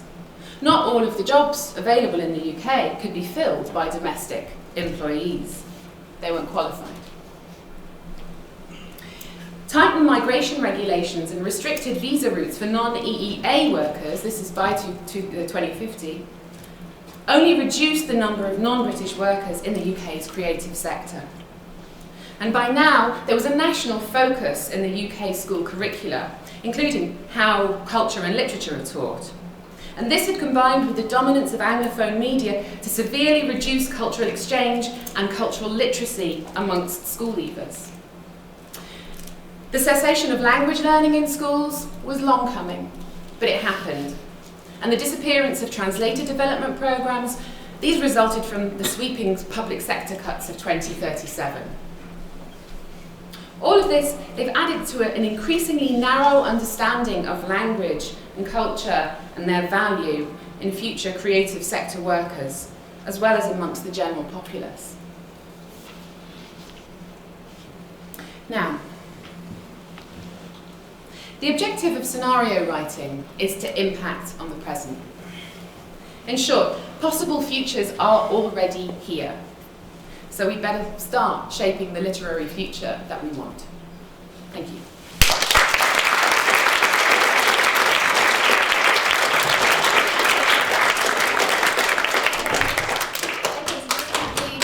The first half of the event. So there'll be food downstairs in the foyer, so you can help yourselves. And there's pizza, apparently there's cheese slices for pizza. You get lots of water and chocolate crisps. Or if it's easier in a group of 4, you can just grab a box of pizza. But make sure to be back in 1 hour, as we will be starting very promptly in our time.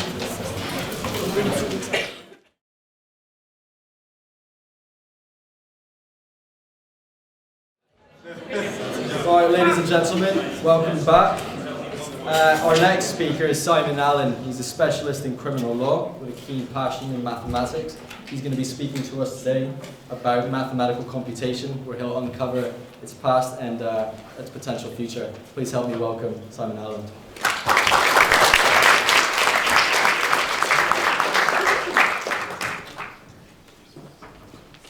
Thank you very much. Good evening. When I was asked to give this talk, my hobby is in mathematics, and it struck me that from very early school to where I am now, I was born in 1950, you can do the maths yourself, an awful lot has changed.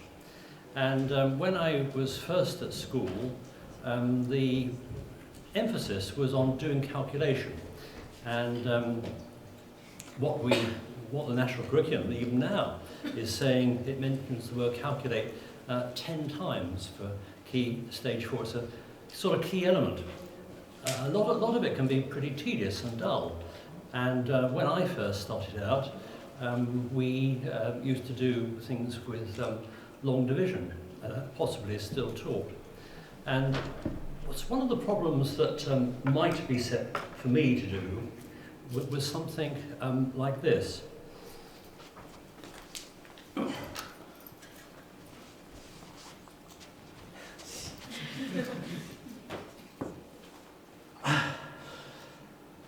Gold bar. And what I was asked to do was to find out its diameter if it was a sphere. So it gets remelted, gets recast as a sphere. What size would it be? It might be that the teacher had an idea that he would break in and remold all these gold bars and roll them out. I don't know. So what did I need to know? Well, one of the things I needed to know what the weight of it was, so it's 12.4 kilograms. And that in itself, I need a bit more information. The other bit of information I need to know is what the density of gold is. Well, it's 19.3 grams per cubic centimetre. Now, with that information, you can calculate what the volume is. If you've got the volume, you can calculate what the diameter of the sphere would be. So how I would start out, let's just take working out what the volume is. We had to do this calculation, 12,400 divided by 19.3. Now, if you are adept at these sort of things, you might start thinking of quick wins. One of the things you could do, if there's a common factor to either the denominator or numerator, you can get it smaller. Unfortunately, 193 is prime, and so you're stuck. You're stuck with doing the long division. And so you proceed in this way. You set it up, you put 193 on there, you divide that into the first number, you get that's 6, that's 1,158. Are you all familiar with this? You know, I'm getting nods and cheers, and you go on doing this, and it would take you a bit of time, but as you got down to the bottom of it, you would find you've got the answer, and put back the decimal point, and so we've now got an answer, 642.487. It's quite hard work, and you can do it in pencil and paper, but it's hard work. And the next thing to come my way was this chap, John Napier, and in 1614 he published a paper, a Mavifica Logarithm Canis Descriptio, a description of the wonderful law of logarithms. And what he wrote about it was this. He said, "Since nothing is more tedious, fellow mathematicians, in the practice of the mathematical arts than the great delays suffered in the tedium of lengthy multiplications and divisions, the finding of ratios, and in the extraction of square and cube roots, and in which not only is there the time delay to be considered, but also the annoyance of the many slippery errors that can arise, I had therefore been turning over in my mind by what shore and expeditious art I might be able to improve upon these said difficulties. So if you've done this at school, you'll be familiar with it. What he did was, I'll give you a quick refresher. 16 by 8, okay, you know what the answer to that is. But you can do this in a form of logarithms. You can express 16 as 2 to the power 4, 8 is 2 to the power 3, and if you subtract the indices, you take 4 from 3, you get 1, and that's 2 to the power of 1, and that of course is 2. So that's how logarithms work. Apply that to our problem. There's our problem. And we take the log, we're using base 10 now, instead of base 2. We take the log, and that's 5.093. 193 is 2.286. And here is his clever bit of thinking. It's now a subtraction. So all I need to do is subtract one from the other, and that's quite easy to do. I get 2.807, and take that back, and I get the answer 64249. Now you might say, well, where do you find out what the logs are? Well, every school child of my age had a set of log tables, like these. If you were a bit pretentious, you had the Cambridge Elementary mathematical tables. And if you really were a geek, you had something like this, which is 7-figure log tables. And they are, I don't know if I can open this up, they're all full of numbers. You go to the right page, you look up what the numbers, go across the tables, find what it was, you put it in here, you do your addition or subtraction, and then you'd find your the antilog of that, and you get your answer. All good fun, but taking a huge amount of time. So, after that, you get your answer. Next thing that came my way was the slide rule. Now, slide rules these days are not very common, and I still have a few at home, but I have to say I rarely use them. And all they did really was to mechanize the log tables. On the ruler, it's divided into logarithms, and so by either sliding it along and reading underneath it, you could either add, which would be a multiplication, or doing it the other way, taking lengths apart, it would be a subtraction, and hence a division. Next thing to come my way was calculator. Bliss. Absolute bliss. All that hard work. And you're familiar with calculators. You've got bound to have one. If you've got a phone, you're bound to have a calculator on the phone. You might have more than one calculator on your phone.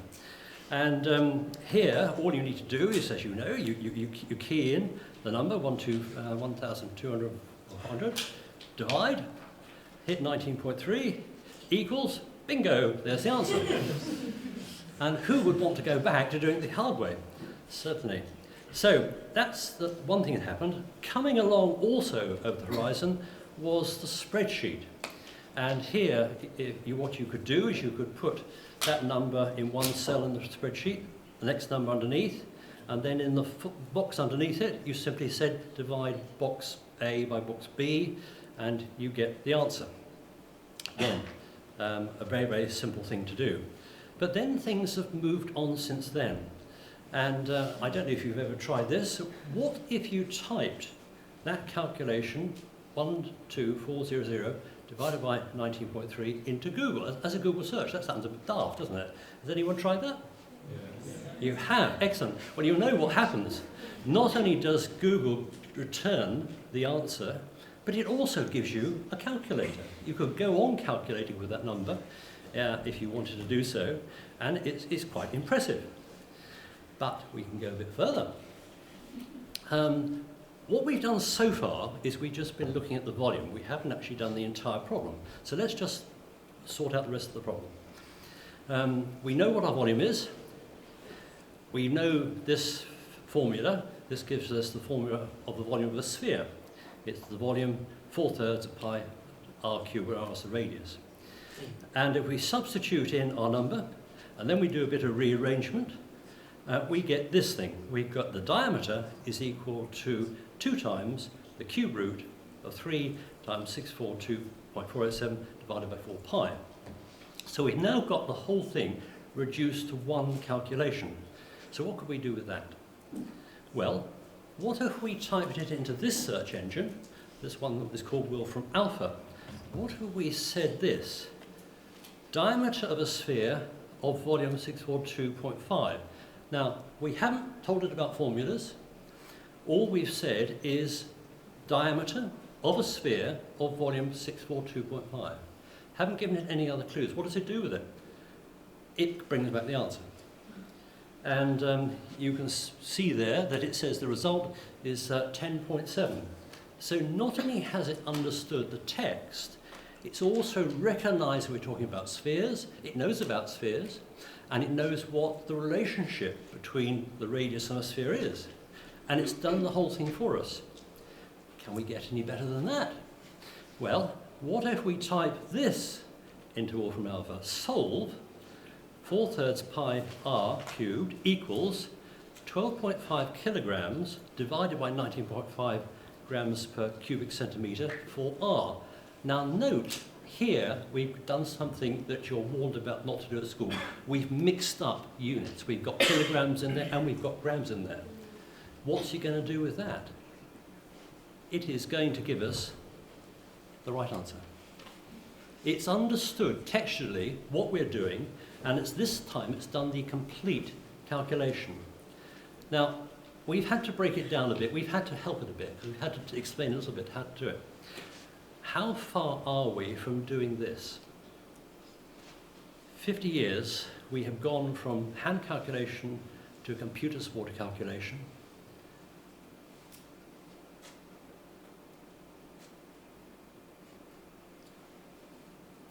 Computer, if a gold bar was recast as a sphere, what would its diameter be?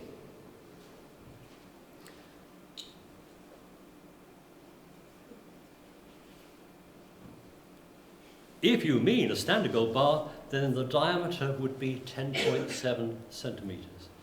And that's happened in my lifetime, and that's where I think we're going, that you will have very soon the ability to put this generic type question to a computer and have the answer back. And hopefully we will then have this. Thank you very much.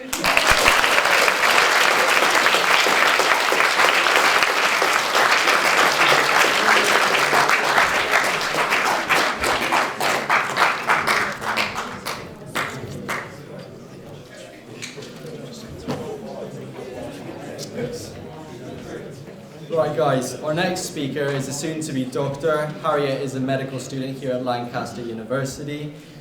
Interesting fact about her, she's played both Mary and Joseph in a nativity play, on separate occasions of course. So her talk today will be on the dark world of eating disorders, giving us an insight into the daily struggles that people face. So let's give a round of applause.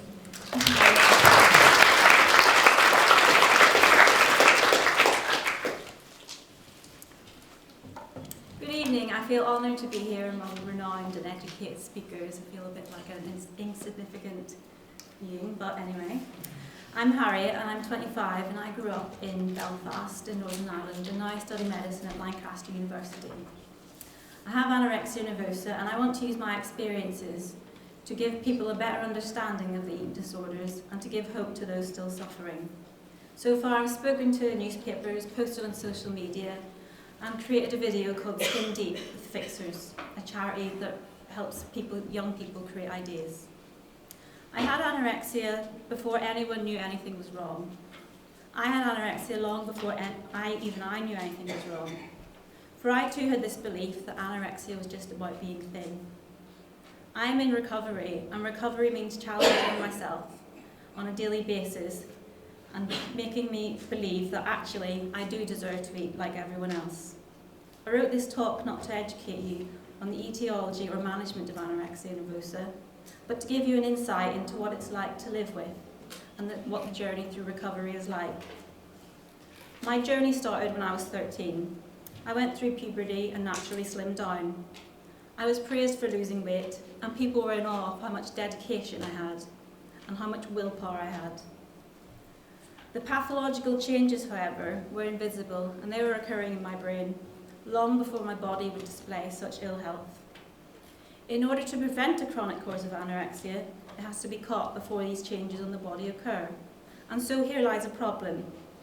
How in a society where health and fitness are to be praised and accepted as social norms can be distinguished between normal dieting and or not dieting for disordered reasons. But social norms quickly fall by the wayside in anorexia nervosa. Whilst dieting is about getting the body in a healthier state, anorexia is a way of blocking out all the noise in the world and burying our emotions in an aura of starvation. There are no treat days in anorexia. Every day is bound by rules. We become isolated and we lose the life in our eyes. We are tricked into believing that we are still in control, and so it consumes us. And so back to the title of this talk, the word consumption. It's derived from Latin, meaning using up. Anorexia uses up every last morsel and energy and space in your brain. The dictionary gives it the following definitions. Definition 1, the act of consuming. Anorexia can make people consume minute portions of food, but such restriction makes us more and more obsessed with what foods we can and cannot allow ourselves to consume. Number 2, it is the use of something. Anorexia uses the body to display the anguish going on in our minds. Our body pays the price for each failure we feel we make and uses food as reward or punishment. 3, it is a progressive wasting. Maybe the most widely known feature of anorexia nervosa, loved particularly by the media, but actually this is a very late sign in anorexia. Once it has zapped all our inner self-belief, it attacks our physical body. At this point, the person you once knew is no longer in control. And just as an infection starts as a microscopic organism and manifests when it reaches its peak, so anorexia is now at its peak strength, and the person has become physically wasted. The pathological thinking of the eating disorder, though, still drives you for the only thing that will satisfy it, more weight loss, not for vanity, but for a feeling of power and mastery. This is inevitably a false dichotomy. As the stronger the eating disorder gets, the weaker and more apathetic you become. So, you may sit there and think, well, start eating a bit more. Top tip, if you forget everything else I've said, remember this. Don't tell someone with an eating disorder to just go eat some cake. Don't comment on how well they look due to their weight gain and recovery. And don't go on about how you wish you had our motivation. I'm training to be a doctor. I know about energy usage and BMI, but the eating disorder is a psychiatric illness with structural and chemical changes in the brain that puts almost delusional beliefs in my mind. I like to explain the eating disorder with a metaphor, both for those with no experience of eating disorders, but also for those in the midst of the illness. The eating disorder creates a canyon. On one sunny side of the canyon are your friends and family. You stand on the other side, alone and against a storm. The rules are different on your side of the canyon. You don't need food to survive. You survive using a cloak of starvation. Your friends and family watch passively from the other side, trying to shout across to you as they watch you fade away. But the eating disorder has given you earmuffs and you can no longer hear what they say. Eventually, the cloak isn't comfortable anymore and it gets heavy, and so you give up. And now you stop, lie down and wait for the eating disorder to consume you and to make you a statistic, not a person. As you lie down with the cloak of starvation, you look up and see sun and blue skies.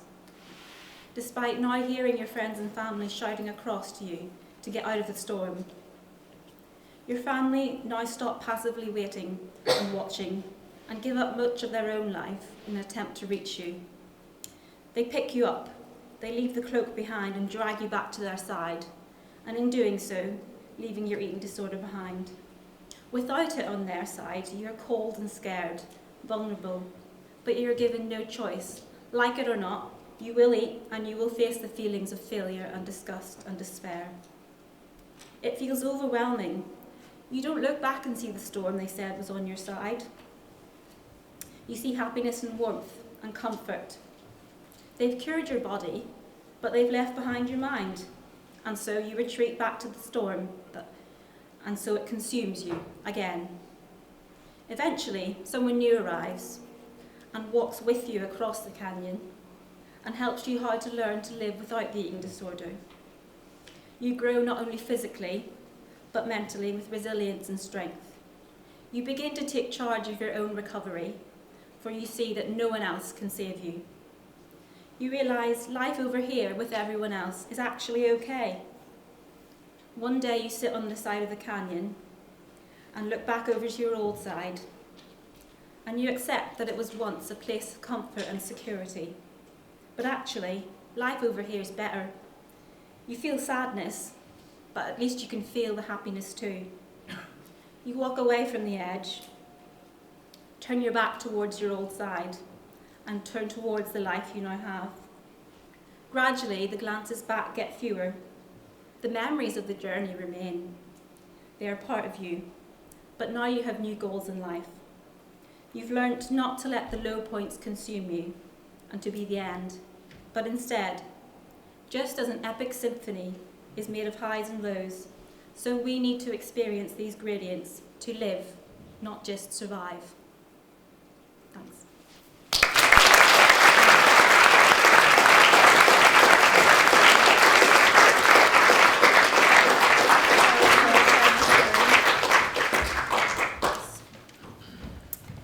Okay, so our next speaker is Dr. Manuel Chequeles, and he's a language graduate with a PhD in computer engineering. He now leads research in design, health, well-being, and his work has been published across several media outlets. Yeah, our doctor has been exploring the meaning and value of playfulness in our health and well-being. He himself is an experienced salsa dancer, so we can ask him for some moves later on. Please welcome Dr.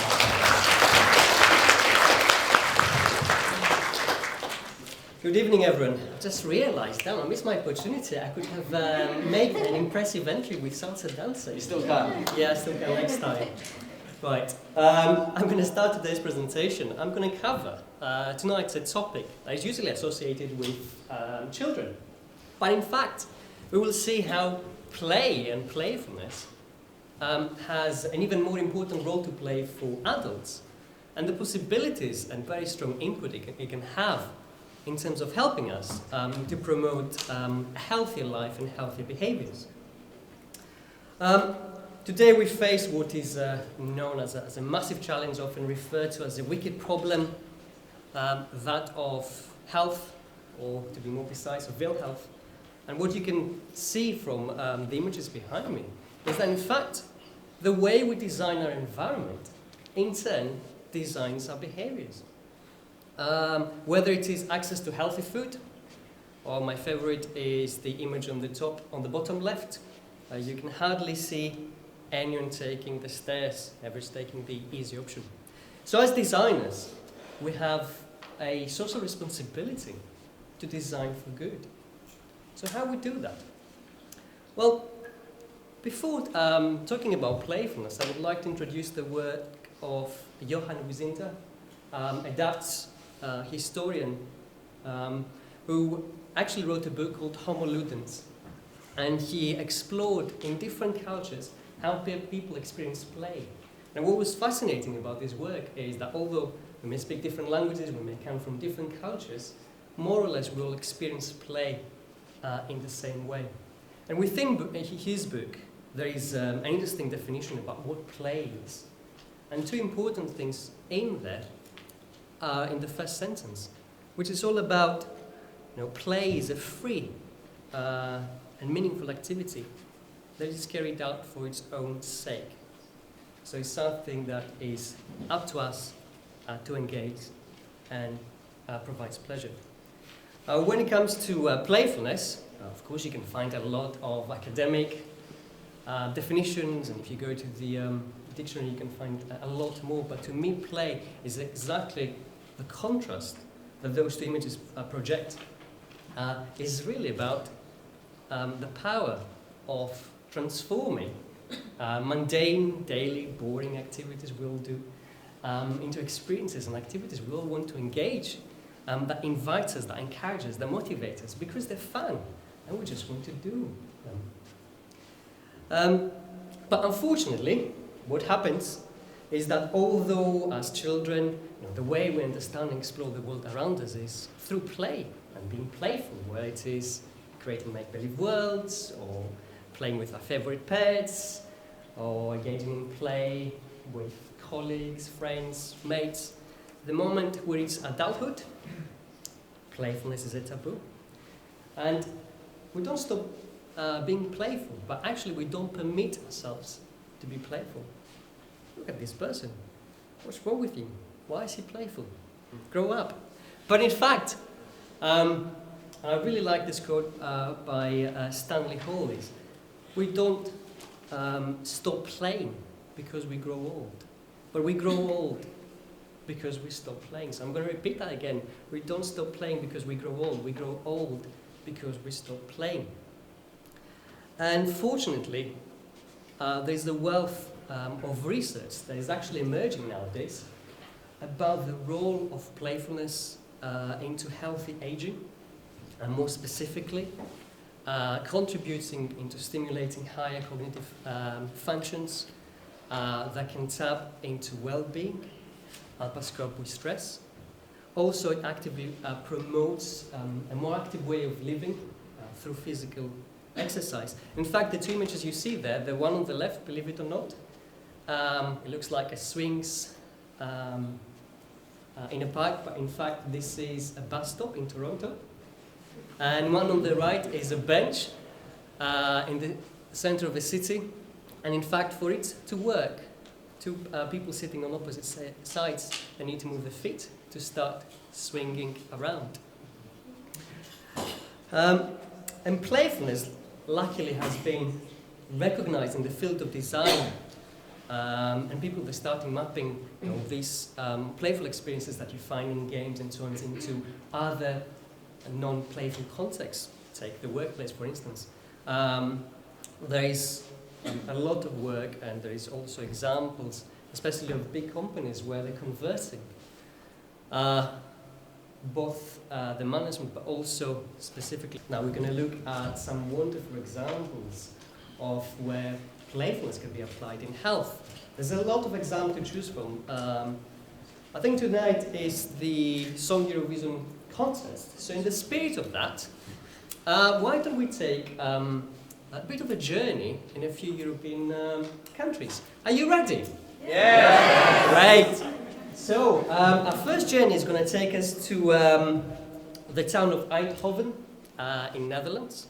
And we have a great example there where designers worked side by side with residents and healthcare professionals. And they really transformed a whole residential block by simply using street furniture into a playful example. So let's have a look at the video, provided that works.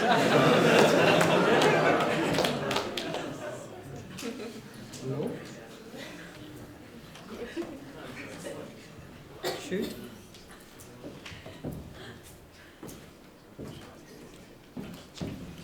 Go back. And again. Go. We should have it in a moment. Ah, there we go. Right.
Great. So I'd like some of the examples that they presented here. Of course, boxing is a useful skill to have. But it was great, as you can see, how they transformed the street furniture that invited neighbors to come along. but also there was a bit of healthy competition with the lamppost, who can reach higher. And there were some interesting exercises. One of them reminded me of an old-fashioned way of an alco test, walking in a straight line. But this is a great example of how inexpensively you can really transform your neighborhood and invite social play and exercise, make it fun. Now for our next case study, we're going to fly a bit more north. We're going to go to Stockholm, so the country of Sweden. And this is a great example, again, in relation to what I presented at the beginning, where it was targeting at the daily commute. I think we need to press to start the video again. No? The play.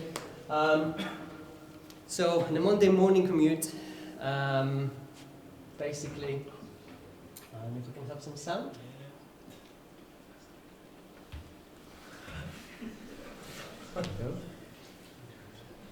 It's quite hard. There we go. Perfect. So in a Monday daily commute, everyone, as you can see, opting for the easy option, the escalators. And again, designers were looking at ways of inviting people to take the staircase. So overnight, they went in and transformed the entire staircase into an interactive, massive scale piano. So the next day, commuters were in for a big surprise, as you can see.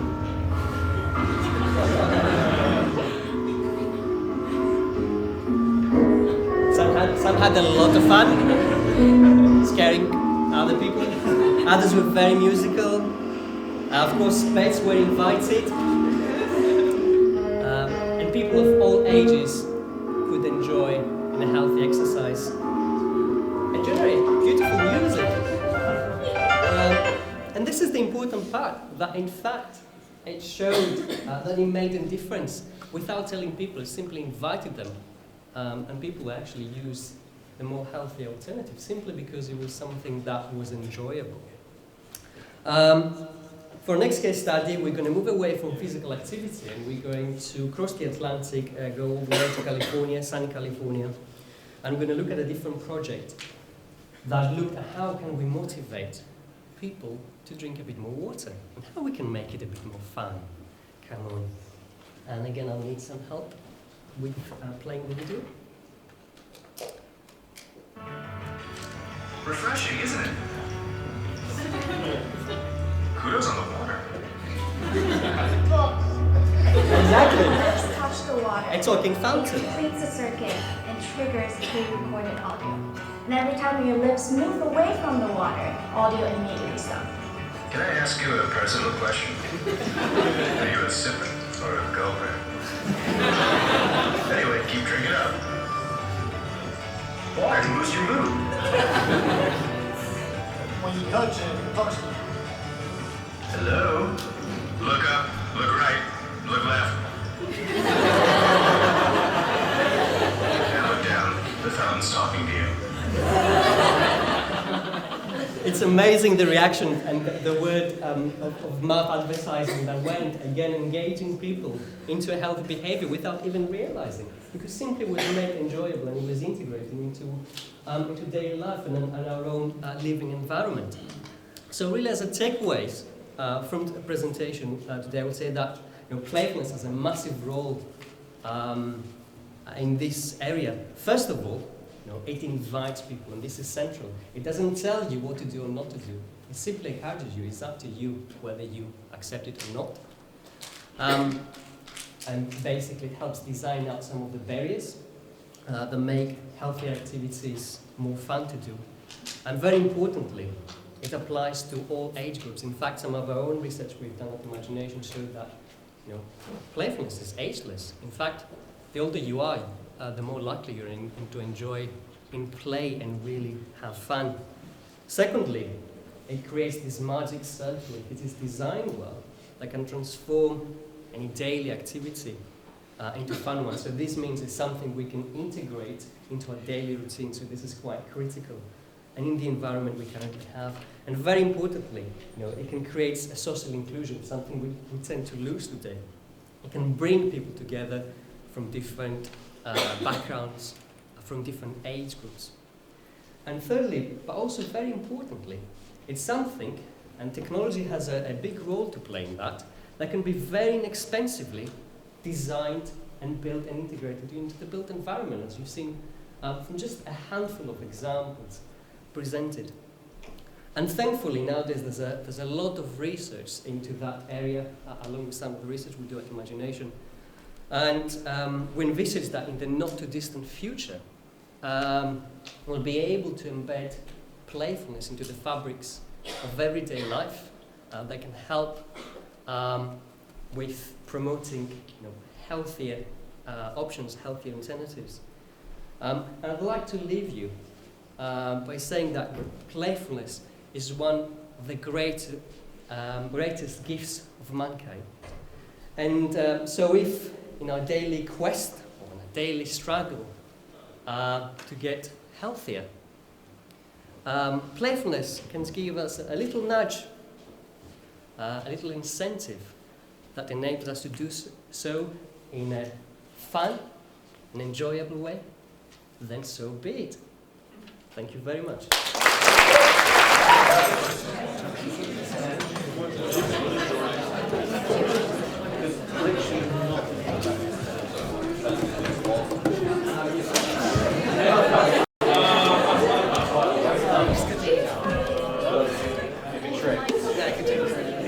Right guys, up next we've got the Sunlight Machine. They are a self-described art rock, indie, emo and math duo. Please welcome Cameron Yazdi and Daryl Mayo as the Sunlight Machine.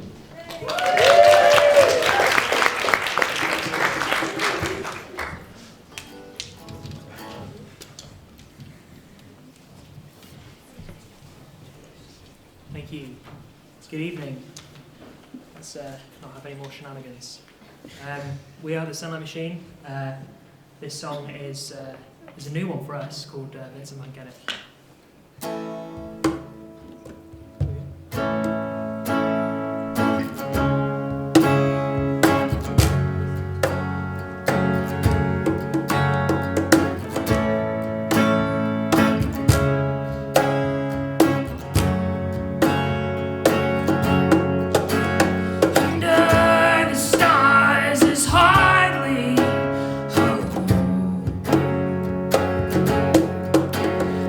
Could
Cool.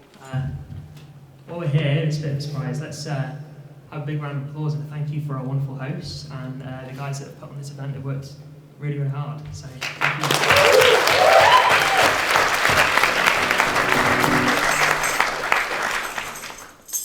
Cool. So this next song's called Brother, and it's off our new record, 103 The Garage Instant, which is out now. So shame to plug. Yeah, this is Brother.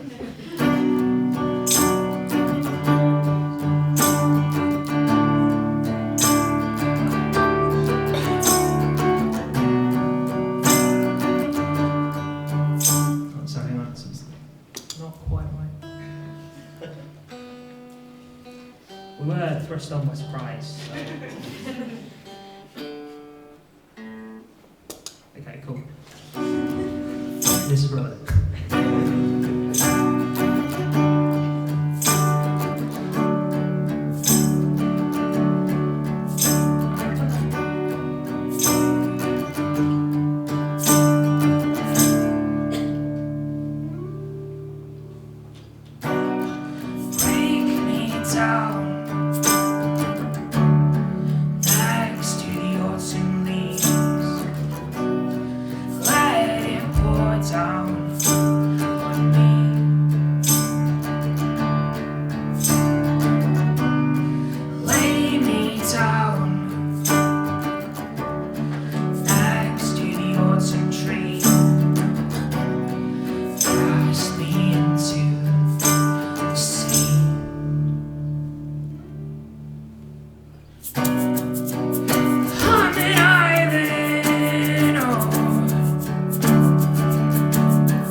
Crashing into me.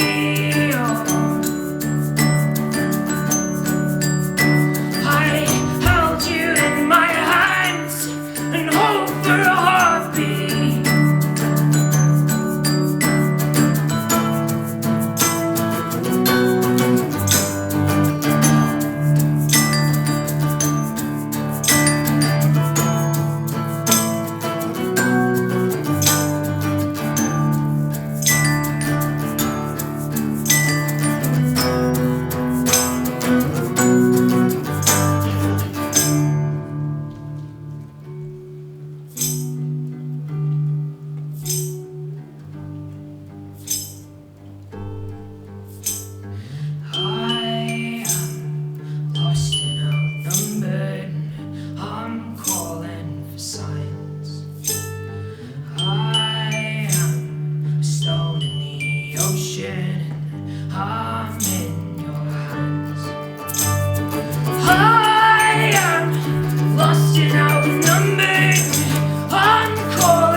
Okay, so our next speaker is Nadeem Khan.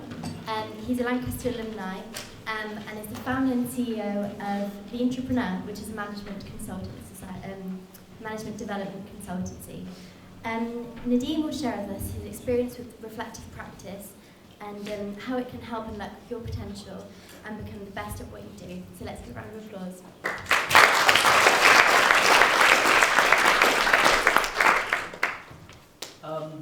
Thank you. Good evening, everyone. So, 20 years ago, I traveled to Pakistan. Actually, I traveled back to Karachi with my parents. My father, who'd done his fellowship from the Royal College of Physicians and Surgeons in Scotland, wanted to go back home and serve his country. So, naturally, I had to travel with him. And I was taken essentially from one education system and put into another. The dilemma was that I couldn't cope. And the irony was that I was termed as a special needs child. Now today I'd be sharing with you some stories from my life that I experienced that changed me into the person that I am today. Now, I'll be sharing with you 3 stories that led me to figure out who I truly am. Now the first question that I want to ask you, how many of you have ever failed in life? Can you raise your hands?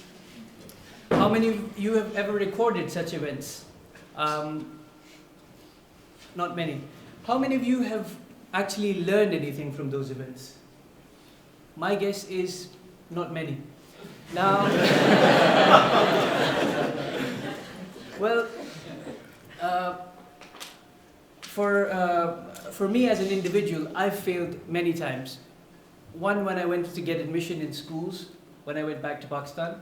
Second, in college, in my board examinations. And third, in my MBA, when I got a low score. Yet still, I'm standing here in front of you today, giving a TED talk. Can it get better than this? So, I don't think it can. Now, what is it that, one thing that led me or changed me? Well, it all started with the psychology class. Now, clearly when I went back to Pakistan, I got to know that the education system had failed me, and I was failing at every step. So naturally, the next thing that I wanted to do was enroll myself into an education program, into a teacher education program, to understand whether it was the fault of the teachers that couldn't teach me, or was it the fault of myself that I couldn't learn. And I enrolled into an education program that was administered by an Australian management. Now, I still remember the first class of psychology.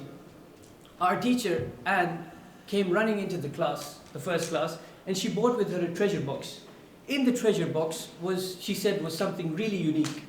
Now, me being a curious individual, I wanted to see what was inside this box. I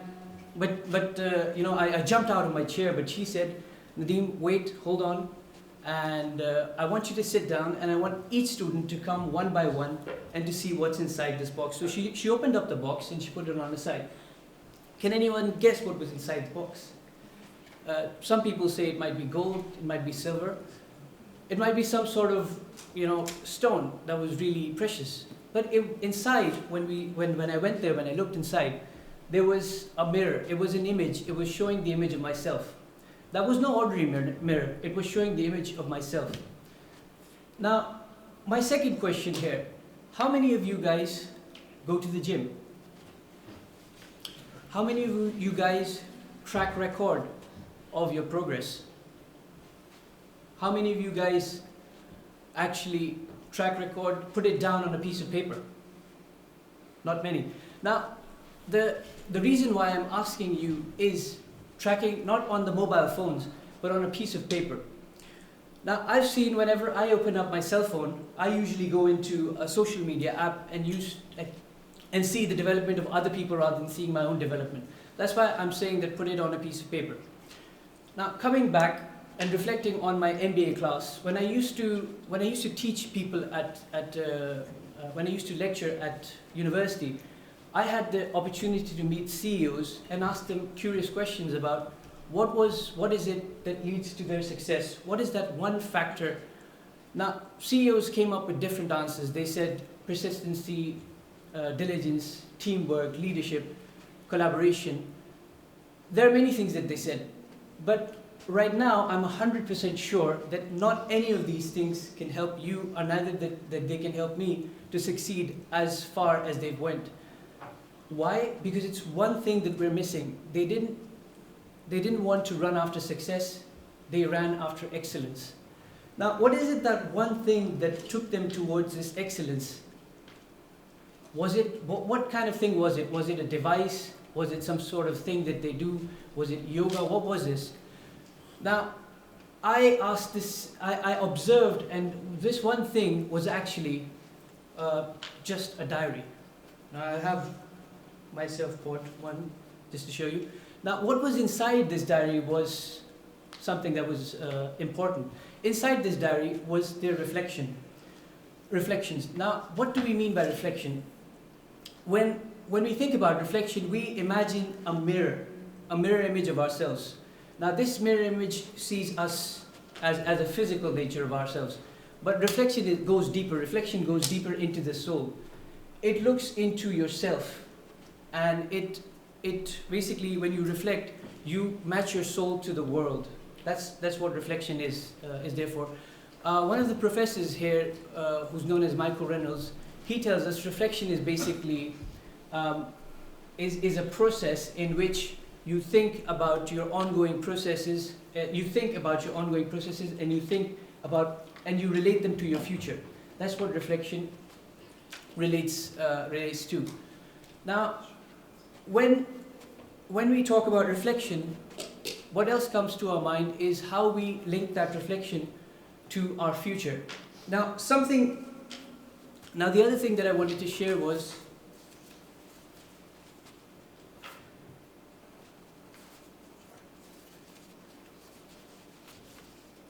so our bodies are like memory pads. Anything we do, anything we experience in our bodies, basically, whether it's conscious or unconscious, they become part and they become stored in our body. Our mind, basically, when we reflect, our mind takes this short-term memory, takes the reflection, or takes this knowledge that we have gained, tacit knowledge, it takes it from our short-term memory to our long-term memory. So at Lancaster University, this is the third and last story, at Lancaster University, I've been fortunate to work with people throughout the globe. And what the program has offered to us is for individuals, for us to be able to reflect throughout the program. Now, any activity that happens within a group usually leads towards conflicts. How many people have had conflicts while working in a group? So usually these conflicts can be seen, any event, when it's seen reflectively, is like an onion. So there are many layers to an onion.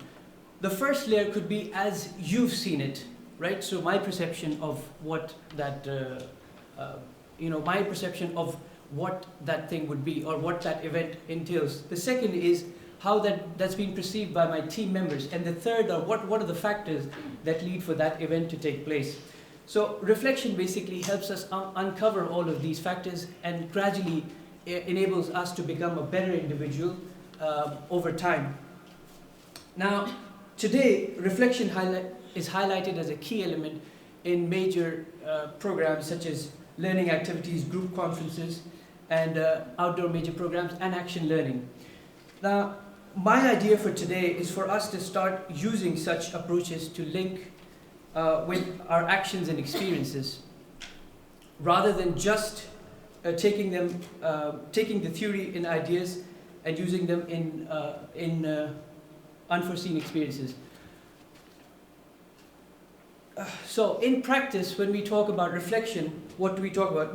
Whether we're reflecting in teams, whether we're reflecting individually, we need to make sense of our social and political environment, and we need to gear ourselves towards the wider community. So in time, we'll be able to open up possibilities of a purposeful learning experience that comes not from just books and from experts, but comes from our own work and our own lives. I'd like to end my talk with a quote from Michael Colley.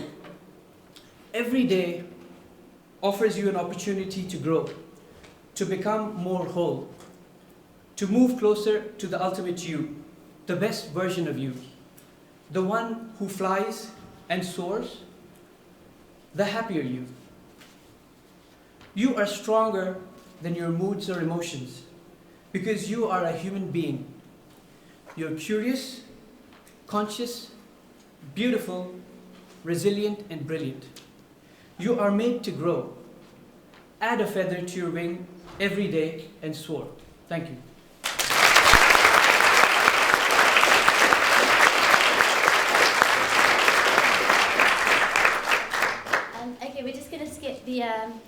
a breakout time just to make up some time. So we're going to move on to the TED video next. And then there'll be 3 short talks to follow.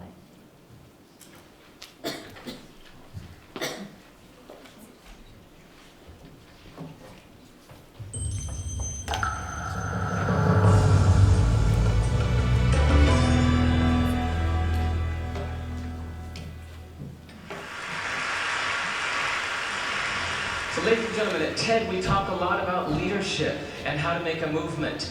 So let's watch a movement happen, start to finish, in under 3 minutes and dissect some lessons from it. First, of course you know, a leader needs the guts to stand out and be ridiculed. But what he's doing is so easy to follow. So here's his first follower with a crucial role. He's going to show everyone else how to follow. Now notice that the leader embraces him as an equal. So now it's not about the leader anymore, it's about them, plural. Now there he is calling to his friends. Now if you notice that the first follower is actually an underestimated form of leadership in itself. It takes guts to stand out like that. The first follower is what transforms a lone nut into a leader.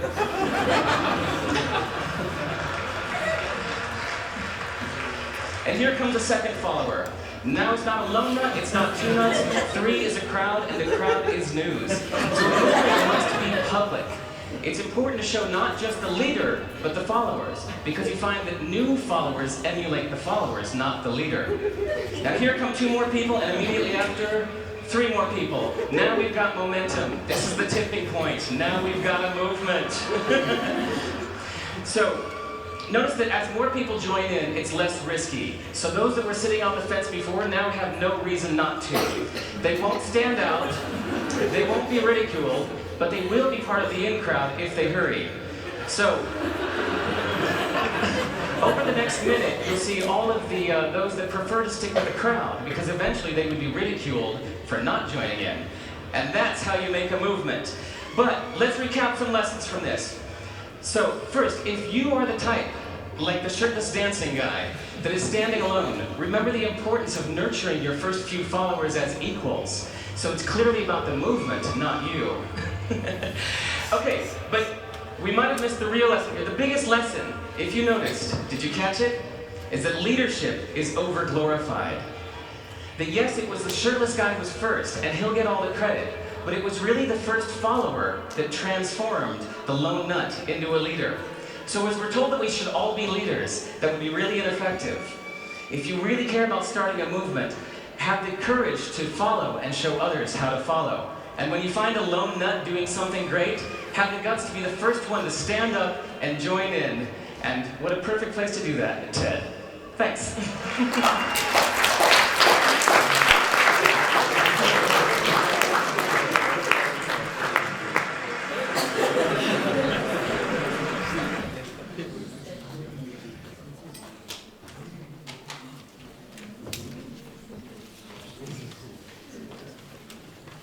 Right then, our next speaker is a true globetrotter. Claire Liang has studied international business in Canada and will be speaking to us today after experiences in becoming a non-conventional path paver.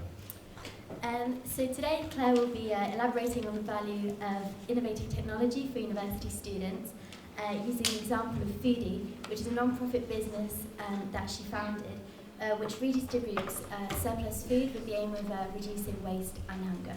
So let's welcome Claire.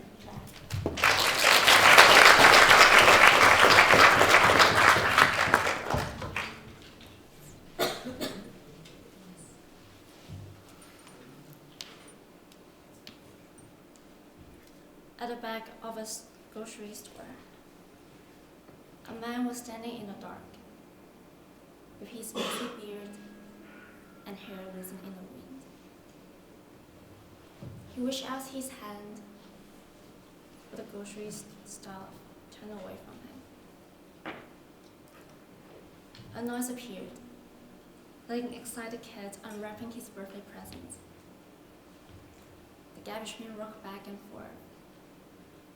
The man's wrinkled face seemed to cry as he pulls his hand out of the bin. A girl was standing not far away from the man. She walked towards him and passed him the chicken nugget from her bag. They sat on the streets and started talking about his past. The girl took a deep breath. She was about to take her first step to make all of this happen. The man walked away. I was a girl in that story who moved to Canada from China at the age of 18 and now an exchange student in the UK. From that moment, I want to make sure no one have to worry about food insecurity. So I started Foodie, a non-profit used automated fridge to help bring food to people in need.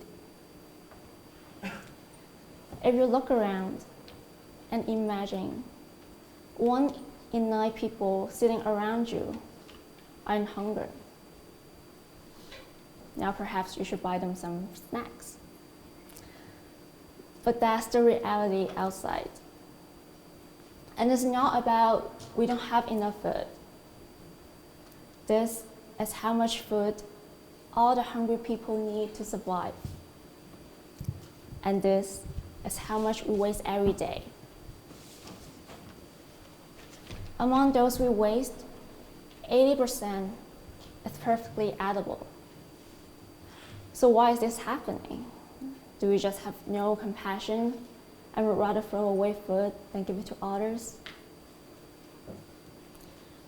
The key problem here is that we need to have a better way to collect and redistribute food that should not be wasted.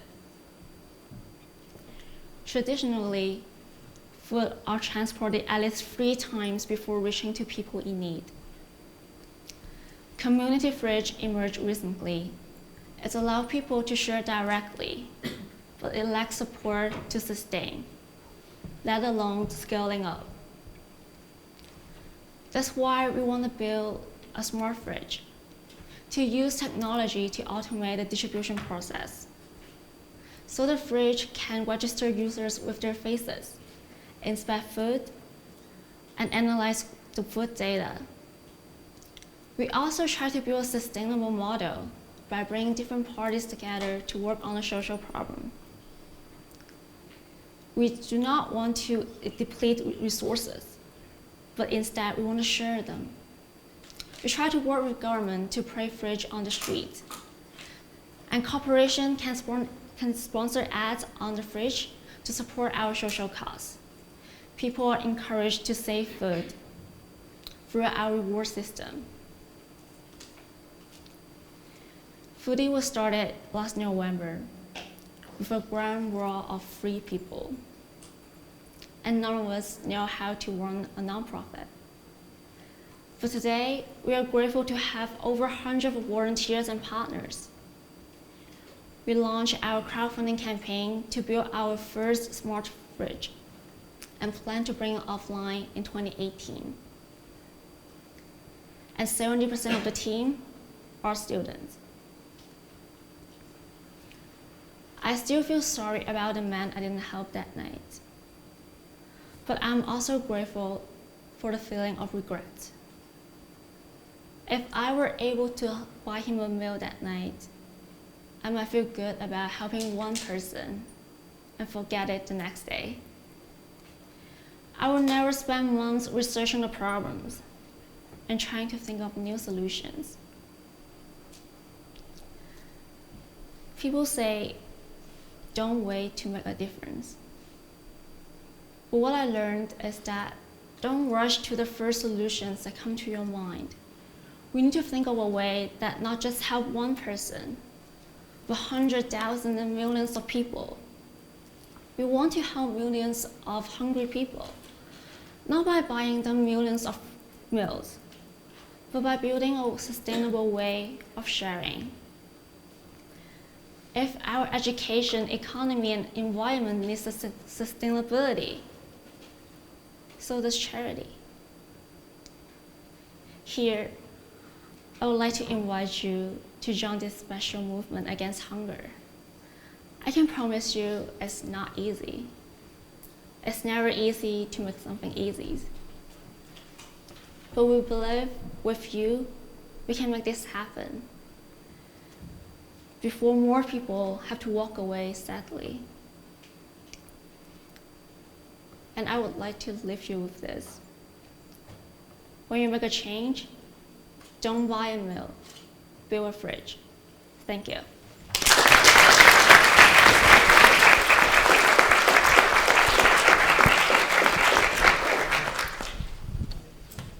Okay, thank you very much. So our next speaker is Isabella Ford. She's a third-year English Lit student at Lancaster University. But in 2015, she set up She Works, which is a career website for women which offer internships for a wide range of career paths, which after struggling herself to find what she was looking for. Isabella will be speaking today about why it's okay to be confused over our career paths. Thank God for that. Please welcome Isabella.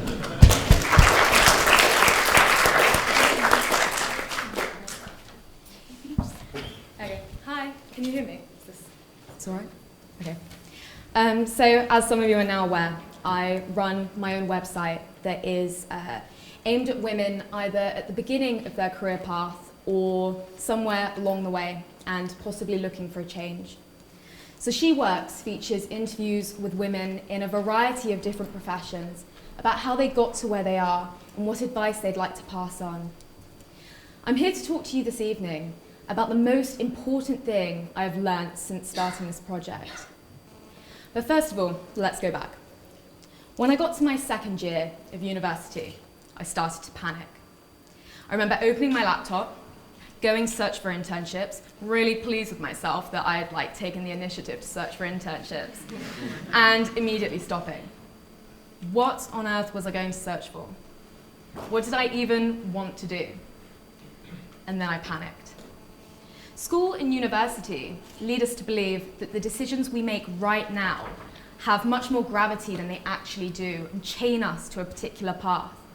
The panic I felt stemmed from feeling like I didn't know enough about all the different careers available to me. And this is in part why I decided to start the website. Often when I do these interviews, the women will turn to me at the end and be like, right, you've started a careers site, what do you want to do? And I always feel super embarrassed because I haven't got a clue. And they've just told me about their amazing careers, and I'd love to be like, yes, Susan, chemical engineering is now for me. But that's the thing. I don't need to know what my career direction will be right now. And neither do you. The 10-year plan is not always necessary. Careers are very rarely linear now and will go in a number of different directions. For women especially, there is quite a deficit between men and women at senior levels of employment, and this disparity is why I decided to aim the website at women in particular. Many of the women we interview have moved between many different placements and many different industries. So for example, Daphne Barham started as a human rights lawyer, yet is now a comedian. Many of the women also take a number of career breaks due to various external circumstances.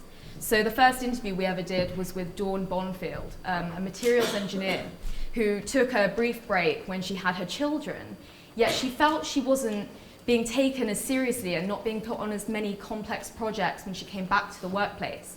And now she's the president of the Women's Engineering Society. So from their stories, the key to success isn't rigorous long-term planning. Instead, it's a willingness to take risks, to not be afraid to fail, and going back and either restarting their current career path or even trying again with a new path. Now, don't get me wrong.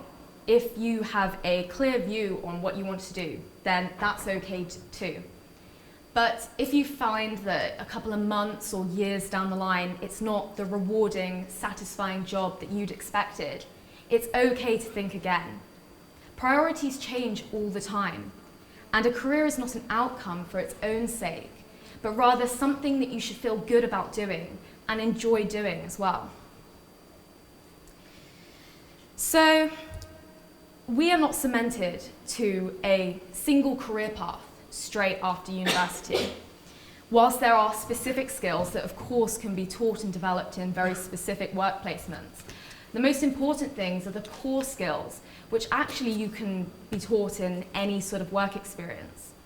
And these revolve around a willingness to nurture an inclusive and positive culture, wanting to work with others, and most importantly, a willingness to continue learning.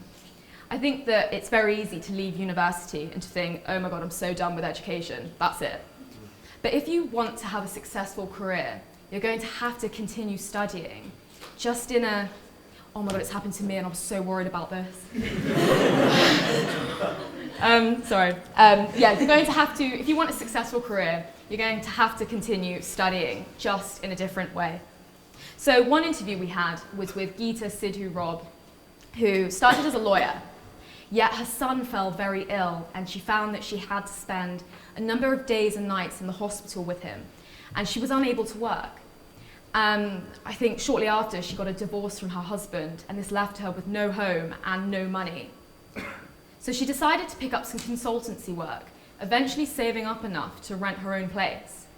And then in 2008, she used a £2,000 overdraft to start her own company, and is now the CEO of Nosh, and it's hugely successful. So external circumstances, whether they be due to pregnancy, divorce, grief, illness, redundancy, they're usually inevitable. But what Geeta did was she used the skill sets that she had developed from both her degree and her movement between different industries and placements to nurture an entrepreneurial spirit, leading her to create a successful business. So what I want to leave you with is, if we're not going to worry about our long-term career plans, what should we be worrying about instead? The diversity of our workforce needs to mirror the diversity of our career paths. For women especially, I urge you to accept career twists for whatever they may be, and to go out there and push through and take risks and fail and try again until you reach the very limits of your potential, and until we start to see a change in the diversity of our workforce. And as I stand before you, a tiny undergrad attempting to preach the wisdom of seasoned career professionals, I created the site as a medium through which you and other students and other women could hear the expertise from the role models you'd never usually get the chance to speak to. So thank you.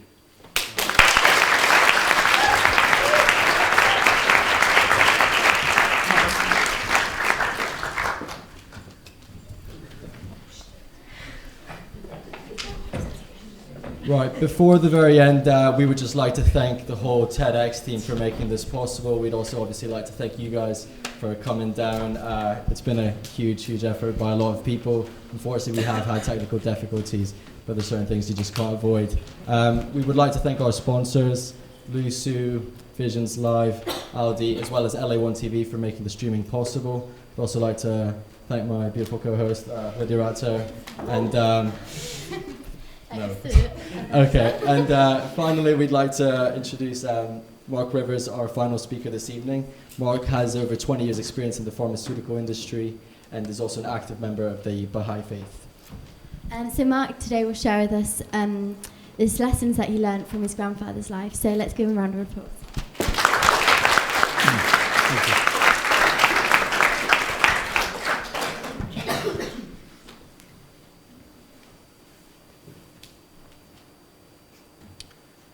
Happiness is not what you get, but what you give.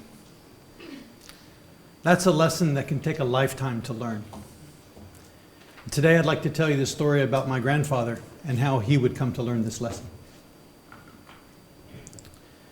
Opa was born in Switzerland in 1924, the eldest son of a blacksmith, one of 7 children.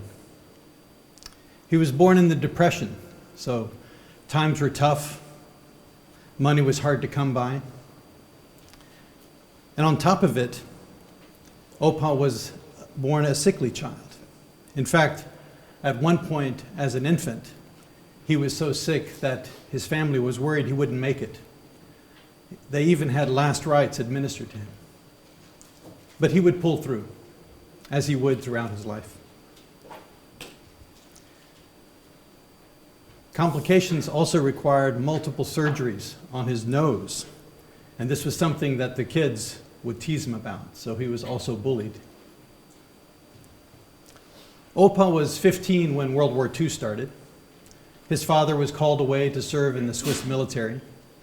And as the eldest son, a lot of responsibilities were put onto his young shoulders. Effectively, he was the father figure of the household. The meager wages that his father was able to send back home weren't enough to cover all the family's needs. So they had to find ways to make do, even relying on food ration coupons like this to get by. And it was during this time that Opa started his apprenticeship. And he decided he would follow his father's footsteps and also become a blacksmith. It was hard work, hot in the furnaces. You know, the melting point of iron is 1,538 degrees Celsius. So you can imagine what it was like to work around those furnaces all day, every day. But Opa worked hard, and soon he would become a master blacksmith. And this, literally, was his masterpiece. He was so proud of it. He had to craft this in order to become a master. And it was something he was so proud of, he kept it in his home his whole life. I have it in my office now. It was also dangerous work. He would lose part of his finger in an accident in the foundry. My brother and I, when we were kids, we were a little bit naughty. And when we were, my grandfather would reprimand us and shake his little finger at us. And of course, being the naughty kids that we were, we would shake our fingers back at him.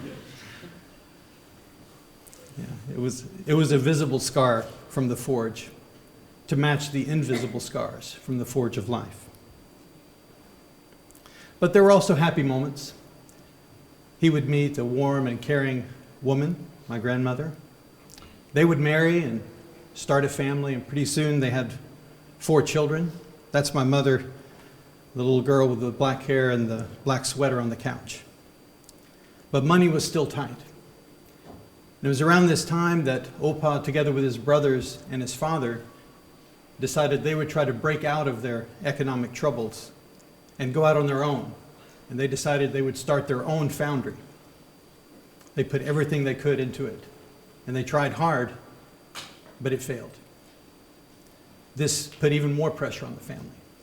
It would take Opa years to pay back the debts. Of course, during this time, Switzerland was starting to prosper. And I can imagine my grandfather seeing his friends and neighbors and others around him starting to do better and better, getting into better homes, taking vacations, getting cars. And I imagine this was something that ate away at him, the injustice of it. Others doing so well and him continuing to work so hard every day in that hot foundry. He would ride to work every day on his bicycle and sometimes the train. And one day he'd had enough. And he decided that he also wanted to show that he was successful and important. And so without even consulting my grandmother, he decided that he also would buy a car. It was a used car, but still they couldn't afford it.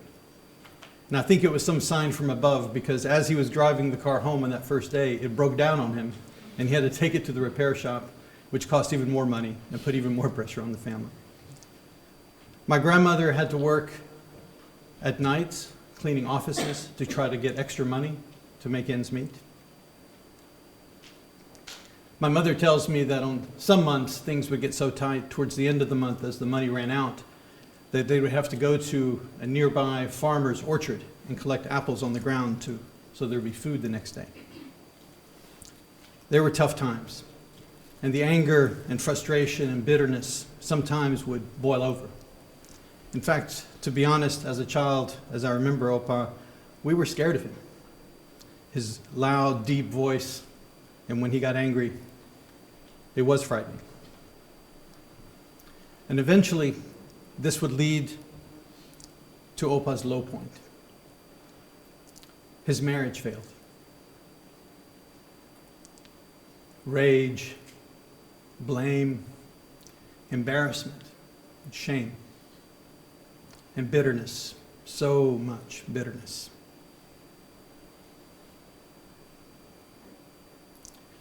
It would take years, but gradually Opa started to pick up the pieces. And maybe it started just by trying to find ways to stay busy after retiring, but he started to volunteer in a vineyard, helping to prune and tie up the grape plants. He would visit his sister in her house in the Alps, and using his carpentry skills would help with renovations on the house, adding the extension, working on the barn. When he visited us in America, he would paint the house, doing lots of things to be of service. And gradually, over the years of helping others and losing himself, he began to soften. He could forgive himself, forgive others.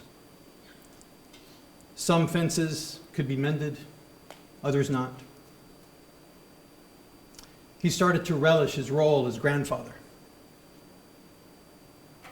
and great-grandfather. He would come to have 14 great-grandchildren. With my own boys, he started to share his passion for collecting stamps. Every year he would send the newest issues that came from the Swiss post office. And then we started to get Christmas cards and birthday greetings. He would even teach himself how to use the computer so he could send them to us electronically. The one in the middle with the blue flower, he writes in there, that's a birthday greeting to me. He said that he spent a long time trying to figure out how to attach this image to the email. I can imagine how many hours he must have spent trying to get that right, working so hard on those relationships. This would be the last happy photo of Opa at home. He's holding the Christmas gift that we gave him last Christmas, a photo album of the great-grandkids from the US. His cough would get worse. He started having trouble sleeping throughout the night. His aging heart, congested, water on his lungs, infections, fatigue, tired, so tired. My mother took him to the hospital on New Year's Eve. She remembers walking him down the stairs and taking him to the car and giving him just a small bag of toiletries and a change of clothes. And she remembers looking back up at his apartment and thinking, this is probably the last time. And also thinking that just like that, he's leaving behind all those material things that he worried so much about all those years. The next day, on New Year's Day, I drove down with my family down to Winterthur to visit him in the hospital. In fact, the same hospital that I was born in almost exactly 47 years before. We saw him in the hospital bed. He was exhausted, coming in and out of sleep, oxygen tubes around him to help him to breathe. My boys had school the next day, so soon it would come time for us to have to say goodbye. When we told Opa this, he gathered his strength and he took my sons by the hand, each one by one, and he looked them in the eye and he said, "Thank you. Thank you for everything. I wish you a healthy life and a long and happy life."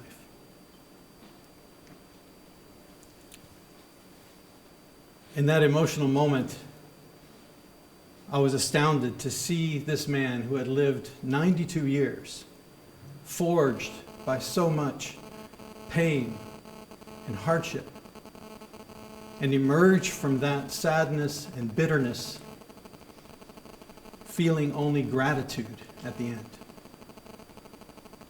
Such a transformation. This was his true masterpiece. I think these words from the Baha'i writings help to explain how this transformation came about. Through his helping others, he had started to become the cause of peace and well-being for others. In other words, happiness is not what you get, but what you give. Thank you.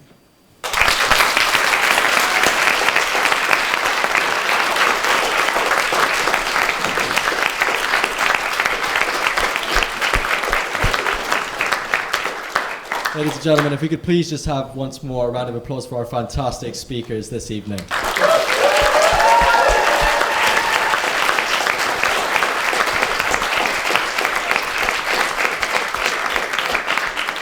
And also, if we could give a huge thanks to the TEDx team who actually made this event happen. So it couldn't have been done without them. So I don't know where they're all dotted around, but thank you.